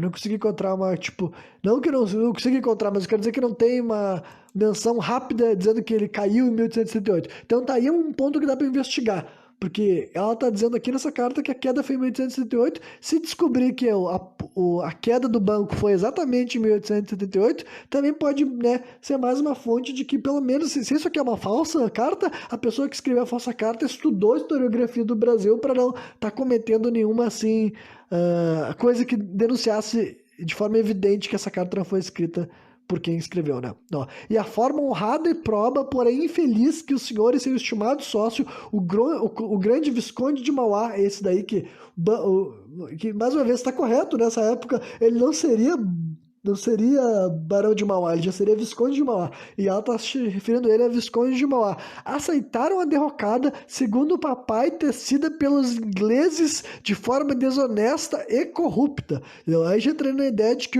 a República Brasileira foi financiada pela Inglaterra, ou pelos Estados Unidos, quem sabe, né? Porque os ingleses eram os Estados Unidos e a Inglaterra. Então já botaria uma nova narrativa aí de que a monarquia foi destituída por uma ideia de fora, tá ligado? Então, mais uma vez, só para deixar bem claro, explícito, para eu não ter peso na consciência para estar compartilhando isso aqui com vocês. Mas é só para vocês entenderem como que se isso aqui fosse real, cara, tipo, isso era chocante, totalmente chocante, sabe? Nada menos do que extraordinário, sabe? Enfim, desonesta, o Visconde de Mauá será derrocado, segundo o papai, decidido pelos ingleses de forma desonesta e corrupta. A queda do senhor Mauá significou uma grande derrota para o nosso Brasil. E mais uma vez colaborando tipo, essa que seria outra coisa que ficaria assim, que os caras falaram, ah, não, mas não tem como ela falar essas coisas, o Dom Pedro II odiava o Barão de Mauá. Por isso que eu fiz esses destaques para vocês, tá ligado? Que se o Dom Pedro II realmente odiava o Barão de Mauá, isso aqui fica tudo mais complicado. E não que a filha dele tenha que pensar igual a ele, né? Isso é bem comum nas famílias, as filhas pensarem diferente dos pais. Mas aqui a parte final, que é o que muita gente fala que é impossível ser a princesa Isabel de verdade, ó. Mas não fiquemos mais no passado, pois o futuro nos será promissor, se os republicanos e os escravocratas nos permitirem sonhar mais um pouco, pois as mudanças que tenho em mente, como o senhor já sabe, vão além da liberação dos cativos. Quero agora me dedicar a libertar as mulheres dos grilhões do cativeiro doméstico. Sabe, isso daqui, ó, isso aqui é o que os caras falam, que não tem como ela jamais ter falado isso, e isso será possível através do sufrágio feminino. Se a mulher pode reinar, também pode votar. Isso daí que os caras falam, é impossível. Princesa Isabel é uma mulher retrógrada do passado, subordinada aos homens, subordinada ao marido, subordinada à igreja, subordinada ao pai. Ela jamais estaria sugerindo isso em 1889. É impossível que ela tivesse esse tipo de mentalidade, esse tipo de pensamento, tá ligado? Então, mais uma vez, volto a dizer, se isso aqui é real, é extremamente chocante, que colocaria a Princesa Isabel numa posição que ela não tá, sabe? Ninguém, tipo, na historiografia oficial, a Princesa Isabel não é tratada como abolicionista, ela é tratada como alguém que assinou um papel sem saber muito bem o que tá fazendo ou deixando de fazer. Tipo, não vendem ela como uma Margaret Thatcher, sabe? Não colocam ela como uma mulher escravocrata e querendo acabar com os negros e as minorias e perseguir, destruir e dando discursos pró-escravidão e falando, tipo, pelo menos até onde eu sei, tá ligado? Até onde eu sei, a versão da historiografia oficial da Princesa Isabel é que ela era a mulher sem protagonismo. Ela não era nem, sabe, uma mulher forte vista do lado escravocrata, dominadora, monarquista, imperialista, sabe? Não era vendida assim, ao mesmo tempo que ela não era vendida como uma escravocrata, que uma escravocrata não, uma abolicionista e a favor da liberdade feminina, do sufrágio feminino, como foi mencionado nessa carta. Então, tipo, se essa carta foi escrita pela Princesa Isabel, entendeu? Seria extremamente chocante, completamente revolucionário e com certeza ia fazer com que vários pontos da história brasileira tivessem que ser revista.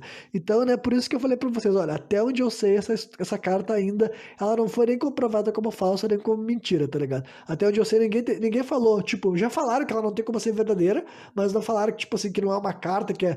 Só falaram que não tem como ser escrita pela Princesa Isabel, mas se não for escrita pela Princesa Isabel, quem escreveu essa carta, quando que foi escrita, sabe?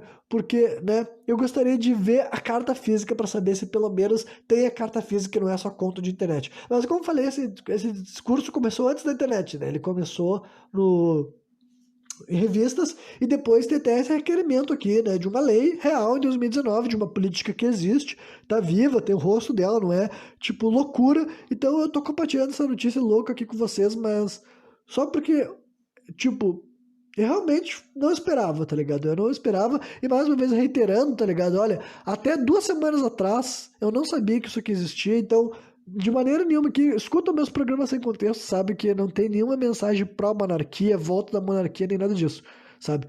Nunca foi o meu discurso, já falei contra monarquistas também, não acredito em linhagem genética para governar, não acredito em nada dessas coisas, não é isso mesmo que eu tô falando, sabe? Só que, né, nessa carta tem várias informações que, tipo, se fosse verdade, entendeu? Se fosse verdade essas coisas aqui, seria muito mais assustador saber que a elite escravocrata brasileira deu um jeito de evitar tudo, tipo, evitar coisas como a dívida histórica, sabe? E como é que é mesmo a outra parte ali que é a outra parte importante que eu já falei, reforma agrária, sabe? Se tinha um projeto para essas coisas serem acabadas, sabe? Porque uma coisa que é sabido é que a independência foi apoiada por esses caras, entendeu? A independência foi apoiada por esses caras, no sentido assim que a elite do Brasil falou pro Dom Pedro I que se ele quisesse ser o rei daqui, a primeira coisa que ele tinha que declarar é a independência com escravidão, sabe? E ele cedeu. Eu não estou dizendo que o Dom Pedro era revolucionário, que ele era contra, que ele fez a contragosto, mas é só para dizer que isso também faz parte da historiografia oficial, sabe? Quando Dom João saiu, Dom Pedro já estava com ideia de declarar a independência e blá blá blá, que eu já falei que a independência do Brasil não é uma verdadeira independência, mas olha, se ele queria ele virar imperador, deixar de ser o príncipe regente, para a primeira coisa que para ele poder fazer a independência ou a morte dele era que na Constituição, que não seria feita em 1822, mas seria feita em 1824, teria que ser uma Constituição escravocrata, porque era o que a elite rica, burguesa, sabe, as pessoas que tinham dinheiro, que tinham terras no Brasil, estavam querendo. Olha, pode virar rei, mas nada de abolir a escravidão. Então, daí faria sentido que, na hora que fosse rolar uma república, a elite falasse a mesma coisa. Tipo, não exatamente tem que rolar a escravidão, mas a elite falava, olha só, tem que ser preservado o nosso poder. E isso também é outra coisa nada conspiratória. Foi preservado, tá ligado? É indiscutível que não houve reforma tributária, não houve reparação de dívida histórica, não houve qualquer... Tipo, a realidade é essa. A gente não sabe se existe uma dimensão paralela em que se as coisas não tivessem... Se não tivesse rolado o golpe de 89, haveria tido essas coisas, sabe? Por isso que eu falei, essa carta que seria extremamente chocante. Seria ainda mais triste saber que tinha uma intenção prévia, só que daí a elite burguesa, tipo, escravocrata, mais do que só burguesa escravocrata, que já estava muito puta com a abolição da escravatura, mas eles ainda já estavam se organizando para continuar acontecendo no Brasil o que aconteceu até hoje, sabe? Mas naquela época eles estavam ainda mais preparados, que tipo assim, não, vamos abolir a escravidão, mas não vai mudar muita coisa, sabe? Só não vamos mais ter o direito de chamar de escravo, não vamos ter mais certas liberdades que a gente tinha. Mas várias outras eles ainda iam ter, tá ligado? Porque ia demorar muito tempo até as constituições brasileiras sequer representarem as pessoas, tipo, humanizarem as pessoas negras de verdade, sabe? Não seria na primeira Constituição, que na verdade é de 1890, na República daí, tipo, a segunda Constituição brasileira, né? A primeira Constituição brasileira, separada de Portugal, é de 1824, se eu não me engano. Aí depois a segunda já era a República, que é de 1890, né? Que é um ano depois de ter rolado o golpe militar.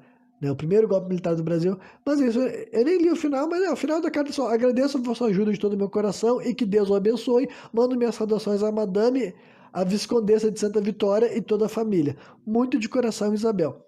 Então, né? Como que eu disse, até onde eu sei, essa carta não tem discrepâncias históricas, tá ligado? As pessoas que acusam essa carta de não ser... Tipo, não tem muita gente que diz que a carta não é verdadeira. O argumento é que não tem como ter sido escrito pela princesa Isabel. Então daí a única pergunta é, quando que foi feita e quem foi essa pessoa que não é a princesa Isabel que tentou criar essa maquinação, tá ligado? Se é simplesmente um monarquista recente, sabe? Um monarquista, sei lá.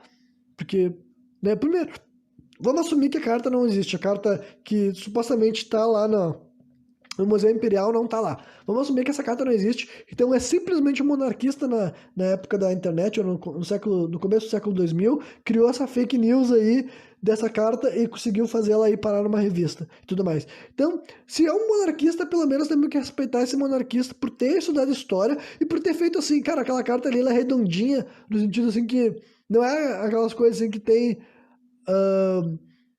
tipo, como eu falei, se pesquisar essa história do Banco Mauá, essa Viscondessa e tudo mais, se pesquisar essas informações, se pelo menos bate com essas, tipo, se essa pessoa que estava escrevendo aquela carta tinha noção de que o mundo funcionava daquela forma, mostra que esse monarquista fake que queria propagar essa notícia se deu o trabalho de pesquisar, sabe? E se é algo mais antigo também é notório, porque não é algo grosseiro, sabe? A única coisa que impede os historiadores legitimarem aquele relato é que eles dizem que não tem com a princesa Isabel. Só historicamente aceita a princesa Isabel, que é vista como uma mulher não abolicionista, não a favor da liberação feminina, digamos assim, tá ligado? Uma mulher, sabe, submissa aos padrões cristãos, à igreja e ao marido, ao pai e tudo mais. E não tem como ela ter escrito essas palavras em 1889, né? Mas, como eu falei, eu achei muito curioso, eu achei muito interessante e eu queria compartilhar com você essa história com a maior responsabilidade possível e dizer tudo que eu consigo achar a respeito, sabe? Então, eu não estou convencido de que essa história é real, mas, né, o que eu não posso deixar de dizer para vocês é que não seria completamente revolucionário para a história do Brasil, sabe? Se aquilo, assumindo que aquela carta é real, daí agora a história do Brasil é completamente louca e a gente teria que reavaliar muita coisa, sabe? Ah, e só uma coisa que eu vi aqui, é tipo, isso aqui eu tô gravando em outro momento, sabe? Mas eu pesquisei a respeito sobre o lance do Dom Pedro II ser ou não maçom e diz que ele não era maçom, mas que ele conhecia pessoas da maçonaria, se relacionava com pessoas da maçonaria. Descobri também que nesse período aí na década de 40, ele tinha 29, 30 anos de idade, sabe, nesse momento. Então ele nem era um idoso no momento desse capítulo da história da pá, tá ligado? Ele não era um velho ainda e tudo mais. Ele, inclusive, estava no começo da regência. No começo não, né? Mas ele ainda não estava, tipo, ele teria muito mais tempo de reinado, considerando que ele seria rei até 88, se eu não me engano, sabe? Ou dá pra considerar até 89, sabe? Rei, imperador e tudo mais. Então, nesse momento ele ainda era um cara mais jovem e tudo mais, só pra contextualizar e vocês terem a imagem mental de como que desenrolou essa cena e tudo mais, né? Mas enfim, eu vi esse lance daí da maçonaria e até descobri que no Brasil nessa época teve um caso chamado assim de questão religiosa, sabe? Se vocês pesquisarem por essa expressão questão religiosa, eu não li muito porque tem muita coisa para se ler, mas basicamente tem uma discussão histórica real sobre o quanto o fato de Dom Pedro II não ser tão autoritário e não ser tão religioso assim, e quando eu digo religioso não ser tão cristão, foi uma coisa que facilitou e incentivou rolar esse processo aí de, sabe, de rolar um golpe de Estado, sabe, e tudo mais. Por quê? Porque tipo, tanto Dom Pedro I quanto Dom Pedro II, eles eram todos cristãos católicos, sabe?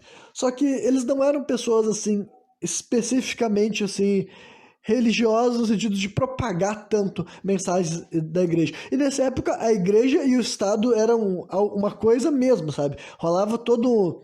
Tem uma expressão, um termo para se dizer isso, mas basicamente o Estado é que dava o dinheiro para fazer as obras de cristãs, tá ligado? As igrejas e tudo mais. Isso era o projeto de como que fazia a governabilidade portuguesa desde o início do colonialismo, entendeu? Quando o cara chegava para fazer uma cidade, que é assim que dizem, né? Que os caras que foram mandados para fazer esse processo assim de colonizar, eles tinham que fundar cidades e construir, só que, né, o dinheiro do Estado, claro, só que eles tinham que ter o projeto e tudo que tinha que rolar ali envolvia construir a Câmara de Cadeia e Deputado, ou algo tipo assim, que era realmente um lugar que tinha tanto uma parte política quanto presídio no mesmo espaço, e daí uma igreja e tudo mais, sabe, um palácio, ou sei lá, um castelo, a porra que for, sabe, o casarão que teria os governantes, digamos assim, sabe, seria a base da cidade.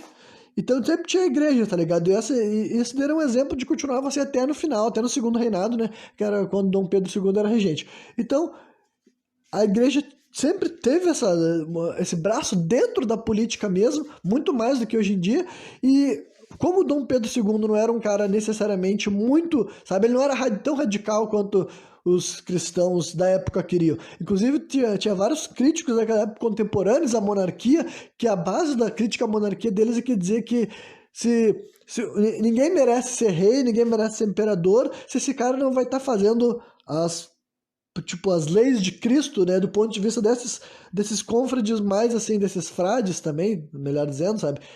Enfim, tinha gente de vertentes diferentes do cristianismo que estavam se unindo com a ideia de que eles queriam alguém no poder que fosse mais ligado à religiosidade, tá ligado? Então, tipo, tudo isso só para dizer que tem todo esse debate histórico sobre isso e também que a maçonaria é uma parte central dessa história, porque a maçonaria conta como uma das, assim, doutrinas dominantes dentro da própria elite, tá ligado? Como a maçonaria não proibia a pessoa de ser cristão, tava rolando basicamente o contrário, sabe? A igreja não tava gostando da grande quantidade de membros da elite, do governo, dos militares e tudo mais, sabe? Inclusive tinha uma crítica desses religiosos até para pessoas da própria igreja, porque eles diziam que isso daí tinha até um contexto bíblico, não, contexto assim, do Vaticano no meio, tá ligado? Que tinha um papa muito controverso, que é o Pio alguma coisa, eu não vou saber o número dele, não dá pra falar exatamente, mas é um cara que viveu ali no século XIX também, sabe? 1820, 1830, ele fez assim escreveu um livro, um artigo reclamando que a quantidade de pessoas no mundo que se diziam cristão, mas eles não estavam seguindo o cristianismo do Vaticano, eles nem podiam se dizer cristão, sabe? Eles estavam se apossando de um termo que eles não tinham esse direito. E inspirado por esse tipo assim de proclamação, né, dada por um papa, esses caras aqui no Brasil também de igrejas variadas, sabe? Eu sei que tinha um cara de uma igreja de Pernambuco, outro de uma outra igreja das regiões mais ao norte do país e tudo mais, sabe?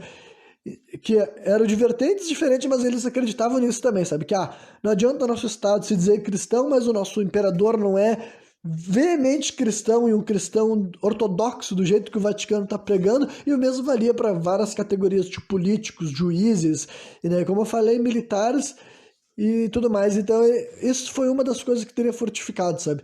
E, então, a maçonaria existia, tipo, não digo predominantemente, mas já não era o segredo, sabe? É outra coisa importante, assim, tipo, que não precisava ser importante, mas como eu vi que se tornou comum esse tipo de mensagem ter ser censurada, hoje em dia não é mais, tipo, hoje em dia, na questão assim, se tu for ler artigos sobre figuras históricas, é bem comum já ter, tipo, dito ou não, se o cara era maçom, se ele tinha ligação ou não com alguém dentro da maçonaria e tudo mais, se ele tinha sido iniciado, sabe?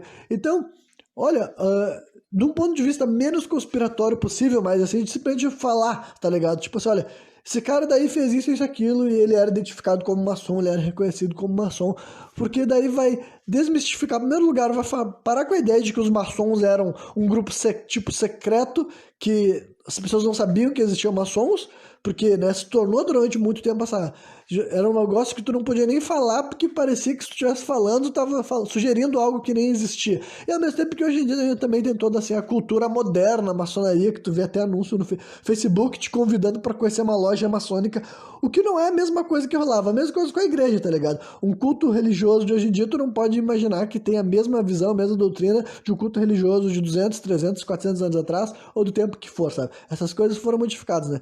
Não, mas então, a maçonaria tem a ver até com essas questões da origem da república no Brasil, sabe? Tipo, não que eles eram a favor ou contra, mas quero dizer que estava inserido num contexto que envolveu esse lance do golpe de Estado e tudo mais.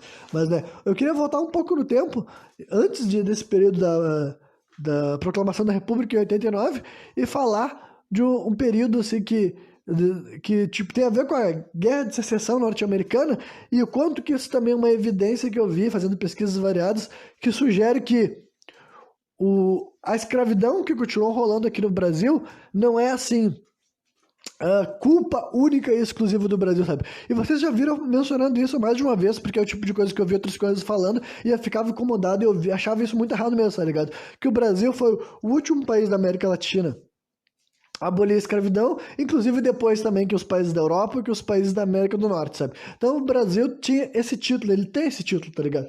Só que eu vi que tem historiadores, não só do Brasil, tá ligado? Eu vi que tem gente da Europa, gente dos Estados Unidos, gente do Brasil, que tá começando a coletar evidência para mostrar que a escravidão que rolava aqui no Brasil não era um bagulho desconhecido pelo resto da Europa, justamente porque a elite brasileira era europeia e a elite norte-americana era europeia.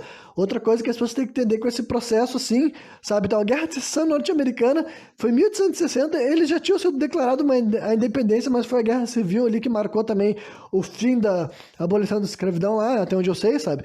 Tem toda aquela história lá como é que é mesmo o cara? O George Washington, tá ligado? Eu acho que é ele, né? Não sei se eu tô errando, não. Abraham Lincoln, isso. Confundi o nome do cara com o outro, mas enfim. Abraham Lincoln e o Jefferson Davis, que são esses dois caras daí que estavam liderando o Exército do Sul, o Exército do Norte, e eu não vou me aprofundar muito na história, na narrativa deles de lá, porque é uma história longa e complexa, com várias coisas também, que eu já vi os outros caras lá de fora questionando possíveis incongruências sobre a narrativa oficial. Mas agora... Então, mas o cerne da questão também é que o norte do Brasil estava disposto a abolir a escravidão, o sul não estava, por questões que o norte do Brasil estava mais industrializado e o sul é onde tinha mais terras agrárias, tá ligado? Mais ou menos que nem era o Brasil quase que em toda a sua extensão, essa parte de ser mais agrária. Só que daí, então, mais uma vez, já tem que desconstruir o mito que o próprio Estados Unidos lá de dentro gostava de fazer, que essa era, tipo assim, direitos iguais, entendeu? Não é assim que estava rolando. A elite dos Estados Unidos, entendeu? Que, mais uma vez, reiterando, é difícil saber quando que começa a nascer um sentimento americano.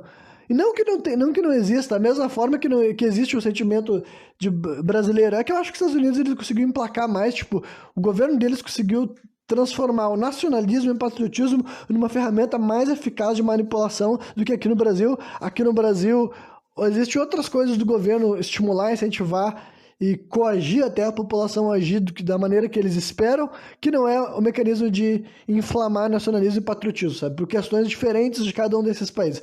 Só que agora, no momento da guerra da secessão, cara, achar que o que os caras estavam lutando era para o ideal de liberdade, democracia, e que eles se viam como americanos livres, independentes, não.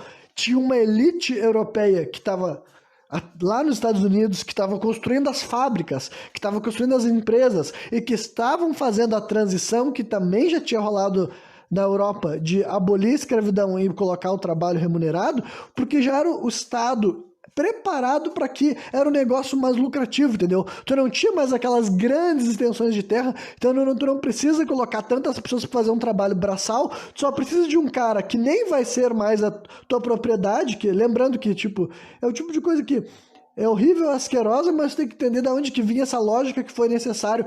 Eu não vou ser mais dono de um ser humano, porque ser dono de um ser humano envolvia vários gastos que porra, agora o teu trabalhador não era mais tua propriedade, entendeu? Qualquer merda que ele fizesse era problema dele, entendeu? Ele só ia lá trabalhar pra ti e tu ia dar uma grana pra ele. Foi um negócio que rolou por essa lógica mercantilista, tá ligado? De lucro. Não foi um negócio que veio porque os seres humanos daquela época se acordaram e falaram, não, escravidão é uma merda. E não que não existisse pessoas abolicionistas que eram a favor dessa mudança por vários, assim, razões, sabe? Tipo, aqui no Brasil, um exemplo mais antigo que eu conheço, que é o Luiz da Gama, um cara que tem vários outros nomes no meio, que também tem uma história muito interessante e que também era maçom, só para destacar também, sabe? Só para dizer que o quanto a maçonaria está envolvida em coisas que tu pode colocar e chegar para um lado ruim e um lado bom, mas esse cara abolicionista era tipo maçom declarado e pessoas sabiam que ele era maçom,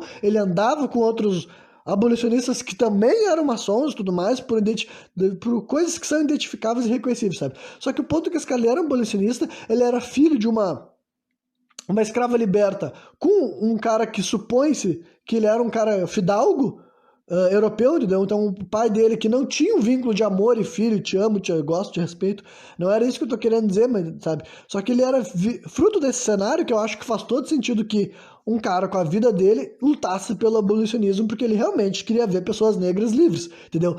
Não que isso não tenha existido, existiu o abolicionismo, acredito que em todos os lugares do mundo, sabe? Principalmente vindo das próprias pessoas negras em condição de escravos libertos e tudo mais, que daí faziam questão de lutar por essa causa, ao mesmo tempo que acontecia também de pessoas brancas, pessoas descendentes de europeus, fazerem processos assim de romper com a hierarquia que vinha, assim, aconteceu mesmo de abolicionistas começarem abolindo os escravos das próprias famílias deles, sabe? Das fazendas dos pais deles, por exemplo. Então, aconteceu esse negócio que eu acho que é, tipo, que bom que aconteceu, que hoje em dia a gente não tá mais nessa condição. Só que as ferramentas de poder, as estruturas de poder não aboliram a escravidão por causa desse tipo de iniciativa, tá ligado?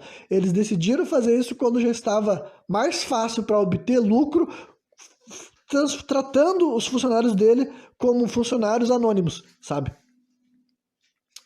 Funcionários independentes, melhor dizendo, não anônimos. Mas enfim, só que daí voltando para a Guerra de Secessão. Por que eu tava querendo mencionar ela? Teve essa história que foi... eu queria dizer que tudo isso foi uma manipulação dos Estados Unidos para vender de forma simples, como o Norte era a favor da liberdade, o Sul era a favor da escravidão, o Sul era errado, o Sul perdeu, e Abraham Lincoln era foda, nós somos os caras, entendeu? Maneira muito simplista e romantizada de contar a história da Guerra de Secessão é essa daí que os Estados Unidos fez mesmo. Só que agora, estudando e vendo o que aconteceu e tudo mais, uma das coisas que mais evidencia essa ideia de que com certeza nunca foi sobre igualdade de direito e liberdade para as pessoas negras, sabe? Teve um capítulo. Tipo, tem muita gente que especula, em primeiro lugar, que quando os Estados Unidos estava falando Deep South, sabe? O sul, a terra mais ao sul, nem estava falando ao sul dos Estados Unidos, e sim ao Brasil. Por quê? Porque tem muita evidência de que não só os Estados Unidos, mas na Europa inteira ainda se beneficiava da escravidão que rolava no Brasil. Então, lembrando, entendeu? A elite brasileira era europeia, ele andava com essa gente, eles negociavam com essa gente, eles viviam com essa gente. Então, cada vez mais está falando assim, olha, não faz sentido achar que o que estava rolando no Brasil era algo que o resto do mundo estava horrorizado quando descobriram, sabe? E que eles estavam puto, revoltado com o Brasil. Eu não acredito que o Brasil tá com escravo ainda e a gente ainda não tá, sabe? Não faz sentido achar que essa é a narrativa oficial quando tem muita evidência de que tinha acordo sobre isso, mas o que eu estava mencionando da Guerra de Secessão isso também é fato histórico, que dá para conferir, pesquisar esse tipo de narrativa específica, mas após a guerra, que o Norte utilizou muitos soldados negros no confronto, sabe? Inclusive, dizem que o Sul não utilizou soldados negros nas mesmas proporções, porque ele tinha medo que os negros do lado dele se revoltassem e entrassem para o exército inimigo, o que é uma coisa que faria sentido tu ter esse medo e tudo mais. Então, o Norte utilizou os ex-escravos negros, agora pessoas livres, como gente para utilizar na guerra, na batalha, que foi muito sangrenta, durou assim cerca de 4 anos e tudo mais, sabe? Rolou essa matança inteira, só que depois da guerra, o Abraham Lincoln já tinha um projeto feito e encaminhado para enviar cerca de... Agora eu não me lembro o número exato, é o número com 6, eu não lembro se foi 6 mil ou 60 mil. 60 mil. Não sei se foi 6 mil ou 60 mil ex-escravizados, né? Escravos libertos agora, e eles iam ser enviados para o Brasil, tá ligado? Iam ser enviados para o Brasil, só não foram enviados para o Brasil porque o governo brasileiro na época não quis, e mais uma vez só para dizer que não quis não é necessariamente uma coisa que... Eu não sei o que motivou essa decisão, sabe? Se era realmente uma decisão, sabe... Enfim, pode ser simplesmente os caras falando, não, não quero mais pessoas negras no meu país, a gente não precisa receber mais essas pessoas negras. Só que teve esse projeto, tanto tipo assim, só pense nisso. Por que o cara que acabou de lutar para acabar com a escravidão, a primeira coisa que ele quer fazer pós-escravidão é enviar um monte de escravos livres para um país onde a escravidão ainda está em vigor? Que era o Brasil, sabe? Então é só isso para vocês entenderem que assim... Essas coisas não acontecem em separado, sabe? Essa falácia da soberania nacional é uma mentira. Tu fazer de conta que a elite, mais uma vez destacando, a elite financeira do Brasil, historicamente, sabe? Desde sempre, tu fazer de conta que a elite financeira do Brasil está em pé de igualdade em todas as questões, tanto política, religiosa, social, cultural, com a parte da população da base do Brasil, e que a população da base do Brasil modificou-se drasticamente ao longo do tempo, sabe? Ao contrário da elite, que não dá para negar que permanece muito similar em questão assim étnica e histórica e origem, raízes familiares, a elite brasileira pouco mudou nos últimos 500 anos, digamos assim. Agora a base da sociedade foi modificando-se drasticamente e tudo mais, só que no presente momento, entendeu? Fazer de conta que a pessoa da base da sociedade e a pessoa do topo da sociedade, financeiramente falando, estão em igualdade, que eles são tão brasileiros da mesma forma. Não, simplesmente é uma mentira, tá ligado? É uma mentira, é desonesto, é desleal, e quando tu começa a entender isso, tu vê o quanto que não faz sentido comprar realmente essa ideia de que o Brasil estava fazendo algo que o resto do mundo estava fora, tipo, de acordo. Não, é que simplesmente o Brasil se tornou a colônia escravagista do mundo, tá ligado? Era a última parte que a elite que ainda se beneficiava dos escravos, porque no final das contas a sociedade inteira era racista por viver nessa sua condição, sabe? No sentido assim que Todo mundo era condicionado a enxergar essa condição de superioridade, não é mais de superioridade, de racismo, sabe? De racismo, de pessoas brancas dominando, liderando, e pessoas negras não tendo condição de ascender aquele topo. Então, a estrutura da sociedade era racista, só que quem estava tirando proveito grosso daquela estrutura racista era essa elite, porque, para começar, por que tu precisava de um escravo? Era para o trabalho, entendeu? Então, basicamente, o que esses caras que instalaram esse regime e depois foi recebendo uma manutenção histórica, centenária, secular, e como eu disse, dá para discutir até quanto isso ainda está em vigor até o presente momento, sabe? A única diferença é que de 120 anos para cá eles falaram, olha, vamos começar pouco a pouco mitigar o caráter étnico, mas a gente ainda vai continuar fazendo uma forma de que mantém, entendeu, o poder, a renda, os recursos centralizados, e a gente cada vez menos vai ter que pagar menos, gastar menos e tudo mais, né, para manter os colaboradores, os nossos empregados fazendo aquilo, né, que o nome foi modificado, entendeu? Como eu disse, não tá em pé de igualdade tu chamar um trabalhador remunerado de hoje em dia de escravo da mesma maneira que era uma pessoa que foi escravizada nas condições que a gente sabe que as pessoas passaram. Só que, né, todo esse sistema de opressão e de manutenção de um regime de desigualdade continua acontecendo através dessa mesma mecânica, tá ligado? Foi simplesmente o processo que a gente chama de industrialização, tornando que tu não precisa mais dessa massa que vai fazer trabalho físico, embora aqui no Brasil também tem todas essas questões assim particulares que voltam até para essas coisas assim que tipo dá para enxergar que o Brasil se comportar como o famoso celeiro do mundo em 2022 não é tipo assim, um erro, tá ligado? Do ponto de vista de que é a intenção governamental, tá ligado? É a intenção governamental que o grosso do povo brasileiro esteja sendo criado para ser trabalhadores mais manuais, trabalhadores e tudo mais. E não que eles não se importem também com tudo, com aquela história de desemprego, não que eles não se importem que tem esses problemas, porque nada disso respingará na elite brasileira, porque não é como se a elite brasileira fosse presa ao Brasil, sabe? Não é como se a elite brasileira fosse grudada, amarrada, sabe? Por isso que eu falei, não falei sentido chamar de brasileiro. Como é que tu vai chamar um cara que não usa as coisas do Brasil, as coisas ditas como coletivas, né? Algumas pessoas mentem que é pública, mas os recursos coletivos do Brasil. O cara não usa o SUS, o cara não depende do transporte coletivo, o cara não coloca os filhos dele matriculados na rede pública, o cara não anda pela cidade dele, sabendo, sentindo se é seguro ou inseguro, sabe? O cara não tem nenhuma experiência de como é uma pessoa que nasce no Brasil sem estar na posição privilegiada dele. Então como é que nós vamos chamar esse sujeito de brasileiro, dizer que ele é brasileiro só porque no momento do nascimento dele ele estava inserido nesse país, se a vida inteira desse cara, tudo que ele precisou, tudo que ele necessitou, sempre que para ele era melhor estar fora do Brasil, fosse para estudar fora do Brasil, para trabalhar fora do Brasil, para casar, para negociar, para comprar, para vender. Sempre que esse cara precisou estar fora do Brasil, ele estava, e tudo de bom que ele podia ter no nosso país, que o nosso país tem coisas maravilhosas para ter. Honestamente, eu nunca tive essa oportunidade, mas estudando e vendo, eu penso, caralho, o Brasil é foda pra caralho, entendeu? Questão de aparência, não só, quer dizer, aparência, assim, no caso, o ambiente, as imagens que tu enxerga, é fantástico, é lindo e é diverso, sabe? Enfim, é uma coisa muito interessante que tu pensa, nossa, poder passar por todo o Brasil e ir nos lugares, visitar, chegar a conhecer o mais perto possível que tu puder de questões assim. Eu gosto muito da parte histórica, mas não exclusivamente da parte histórica, sabe? Várias outras coisas que são boas que existem no nosso mundo moderno, como comer algo gostoso e tudo mais, sabe? Beber algo que tu gosta também. Enfim, todas essas coisas maravilhosas. Então eu imagino que alguém que pode gozar das melhores coisas do Brasil também é uma pessoa extremamente privilegiada, tá ligado?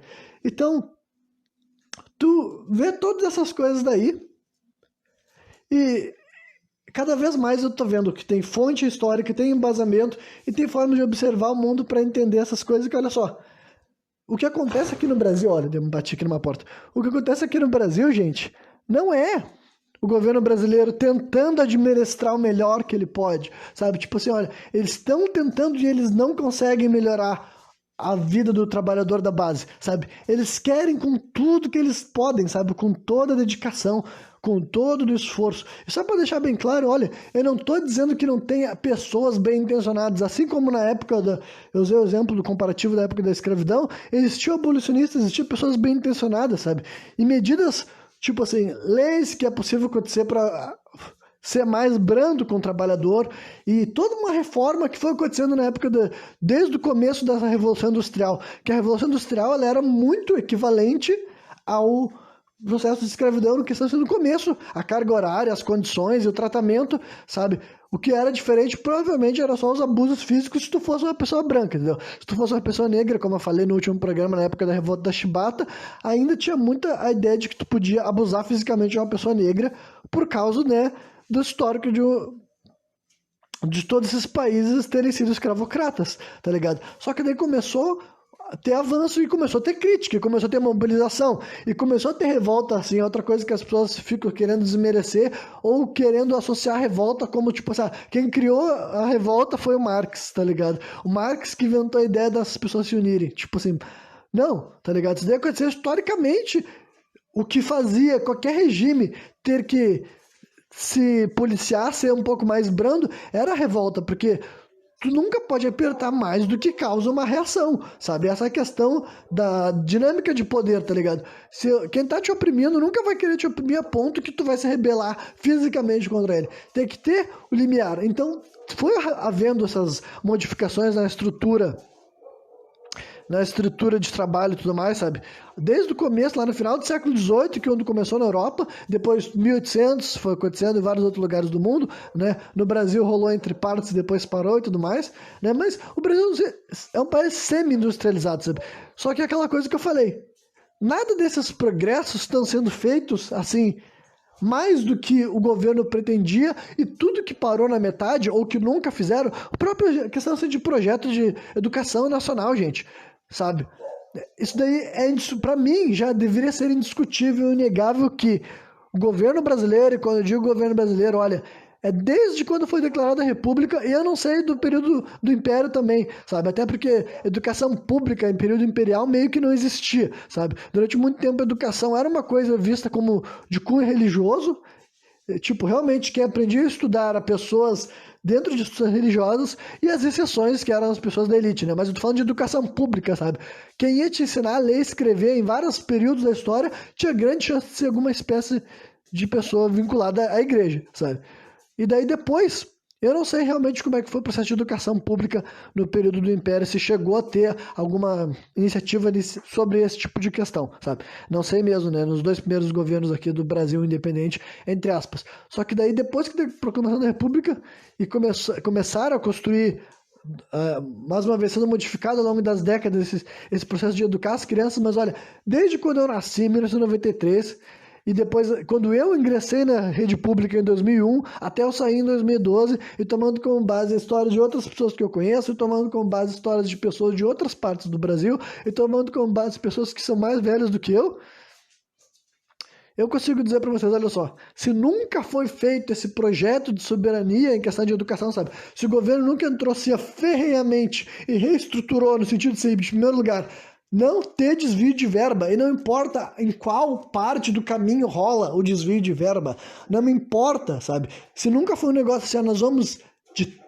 nos dedicar pra caramba para criar brasileiros muito bem instruídos, com uma educação muito foda, para que eles possam competir no mercado global, sabe? Se isso nunca foi feito, e quando eu digo isso, não adianta fazer uma medida que outra, que também existem medidas que podem ser assim paliativas ou que podem ser no mínimo populistas, que essas coisas são bacanas, mas eu não quero entrar em políticas individuais nesse momento. Tô falando de um projeto claro que mostra na prática que o Brasil quer que todo brasileiro adquira o potencial, tipo, quando ele sai do colégio, tá ligado? Tipo, quando ele sai do colégio, o Brasil quer que aquele cara esteja mais capacitado possível para competir com pessoas da Europa, da Ásia, da África, do resto das Américas, sabe?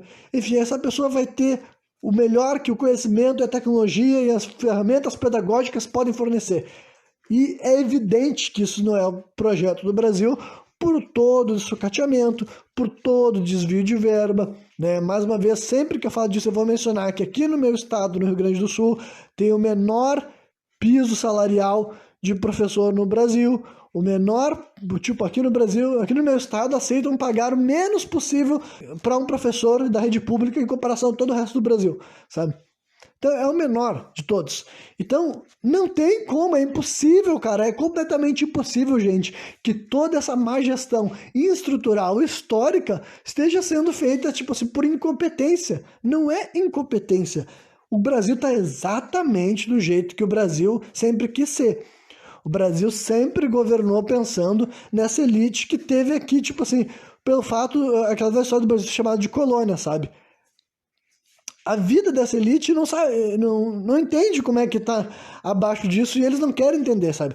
Essa é uma coisa que, olha, pra mim não importa se o cara vai taxar como conspiracionista, como esquerdista, como direitista, cara, não importa. Mas isso daqui eu acredito de verdade além das ideologias políticas, tá ligado? Mas olha, eu acredito de verdade que dá pra ver que essa elite histórica do Brasil não quer, não busca e não respeita os pobres. E quando eu digo os pobres, como eu falei, isso foi sendo modificado, sabe? Antigamente os pobres eram os índios e os negros, tipo, e todos os chamados mestiços, sabe? Era isso que essa gente enxergava como errado, como criminoso, como digno de punição. Tipo, não só como criminoso, para deixar ainda mais claro, porque, né, pessoas brancas criminosas tinham aqui no Brasil, tipo, desde sempre, justamente porque eles eram as pessoas livres. Só que os índios, eles já eram odiados, perseguidos, antes deles fazerem qualquer coisa errada, sabe? Mesma coisa com as pessoas descendentes, né, dos povos escravizados e tudo mais. Então, isso, a maioria dessa elite nunca quis ver o povo brasileiro, que esses daí eram um povo brasileiro, esses que se identificavam como o povo brasileiro, prosperando. Só que o tempo foi passando. Nenhum desses dois povos desapareceu, sabe? Justamente por esse processo de miscigenação, que acontecia em vários níveis, em várias camadas, sabe? Em vários momentos acontecia esse processo, sabe? Então, se tornou realmente um bagulho, né, infindável. E eu sei que no Brasil também já teve práticas assim, higienistas, assim como Abraham Lincoln quis mandar americanos embora, americanos negros livres, né, embora provavelmente para realmente mudar um pouco a demografia do Brasil, sabe? Do Brasil não, dos Estados Unidos. O Brasil já teve projetos assim, de colonização, de chamar pessoas de outros países, tipo colonização no caso, não o processo de colonização, sabe? Mas imigrantes que foram chamados sim para receber oportunidades para trabalhar, digamos assim, e mudar também o demográfico do Brasil. Também teve esse caráter real, histórico e horrível do nosso país, tá ligado? Então, o que eu tava falando do raciocínio? Ah, tá. Então, todas essas coisas daí são evidências disso, gente. Que a elite brasileira, que sua maioria é europeia, que sua maioria é descendente, né, desses europeus, monarcas, fidalgos, políticos, militares, enfim, em sua maioria dessas pessoas tem sim um desprezo e um ódio que é racial, é étnico e hoje em dia, no mínimo, é contra as pessoas pobres, sabe? No mínimo é não querer ver essas pessoas prosperando e no mínimo é ter aversão total para a ideia de como é que é mesmo assim, igualdade social, de políticas de redistribuição de renda, tá ligado? Essas pessoas estão tão inseridas na própria vida, no próprio ego, são tão não brasileiros que eles não conseguem entender o quanto que eles não são brasileiros e o quanto que, sabe, eles se apossarem desse termo e dessa vida e dessas expressões como se isso falasse um pouco sobre eles, eles não são, tá ligado? Eles não são, porque eles não vivem a vida do brasileiro, sabe? Então, é isso aí, tá ligado? Esse programa, eu falei várias questões, mais uma vez, algumas mais conspiracionistas, outras históricas, tentei elaborar bem o que era conspiração e o que era história, né? Mas olha só, o ponto final que eu posso deixar para vocês é isso aí, sabe? Estejam muito mais atentos a essa ideia de que, tipo assim, a elite é uma elite global, tá ligado? O mundo não é governado em nações, o mundo é governado em quem tá no topo se manter no topo, preservando os outros que estão no topo, porque eles vão gozar do melhor do mundo, sabe? Eles não estão presos num lugar, eles não têm correntes amarrando eles, sabe? Eles podem ir, podem perambular, Então, a elite global protege a elite global, sabe? Global. Protege a elite global. E falando especificamente do nosso país, entendeu? A elite, os com mais recursos, com mais renda, com mais poder, por tudo que eu já vi historicamente falando do nosso país, olha, nunca quis a soberania desse país, sabe? Nunca foi projeto, nunca foi intenção. Quem fazia essas cidades, quem fazia, enfim, sabe? E não que não tenha tido exceções, não que não tenha tido uma pessoa que quis fazer diferente, mas eu tô falando do projeto do Estado, gente. Um cara ou uma mulher, o melhor intencionado possível que eles tenham, eles até podem fazer coisas relevantes, dignas e notórias. E eu acho isso fantástico, sabe? Eu acho isso fantástico mesmo. Só que agora, nesse momento, não é uma crítica aos indivíduos, é a estrutura de poder, sabe? A estrutura de poder que está aqui no Brasil desde o início do colonialismo até o presente momento, sabe? Os ditos governantes, a dita liderança, sabe? Quem escolhe como vai ser explorado, como vai ser distribuído e como vai ser, sabe, escrito e passado adiante essa própria história, tem realmente um viés assim de humilhar, perseguir, exterminar, massacrar, entendeu? As camadas abaixo dele, sabe? Não é um país que tipo, tem uma história de querer ajudar a prosperar, sabe? Tem uma história de negar, de virar as costas, de criar os próprios problemas, não lidar com os problemas e depois ainda ficar falando mal como se eles fossem superiores, tá ligado? Então essa daí pra mim é a coisa mais importante que todo mundo que me ouviu nesses dois últimos programas tem em mente, tá ligado? Que se tu não quiser acreditar nas partes mais conspiratórias, pelo menos nisso tem que entender, tá ligado? Tem que entender que não é um governo que tá querendo que a gente tenha prosperidade, sabe? Não é o projeto desse país, sabe? Realmente para continuar distribuído dessa forma. Quem está no topo vivendo muito bem, gozando de privilégios que quem está embaixo nunca vai conhecer, e quem está abaixo não tem que crescer tanto assim, não tem que disputar com nada do mundo, entendeu? Não é o tipo, não era o projeto, sabe? O Brasil tá dando muito certo para aqueles que fizeram o Brasil. Então é isso. Quem me viu até o final, espero que tenha curtido e que o dia eu tô de volta novamente, trazendo mais um programa sem contexto.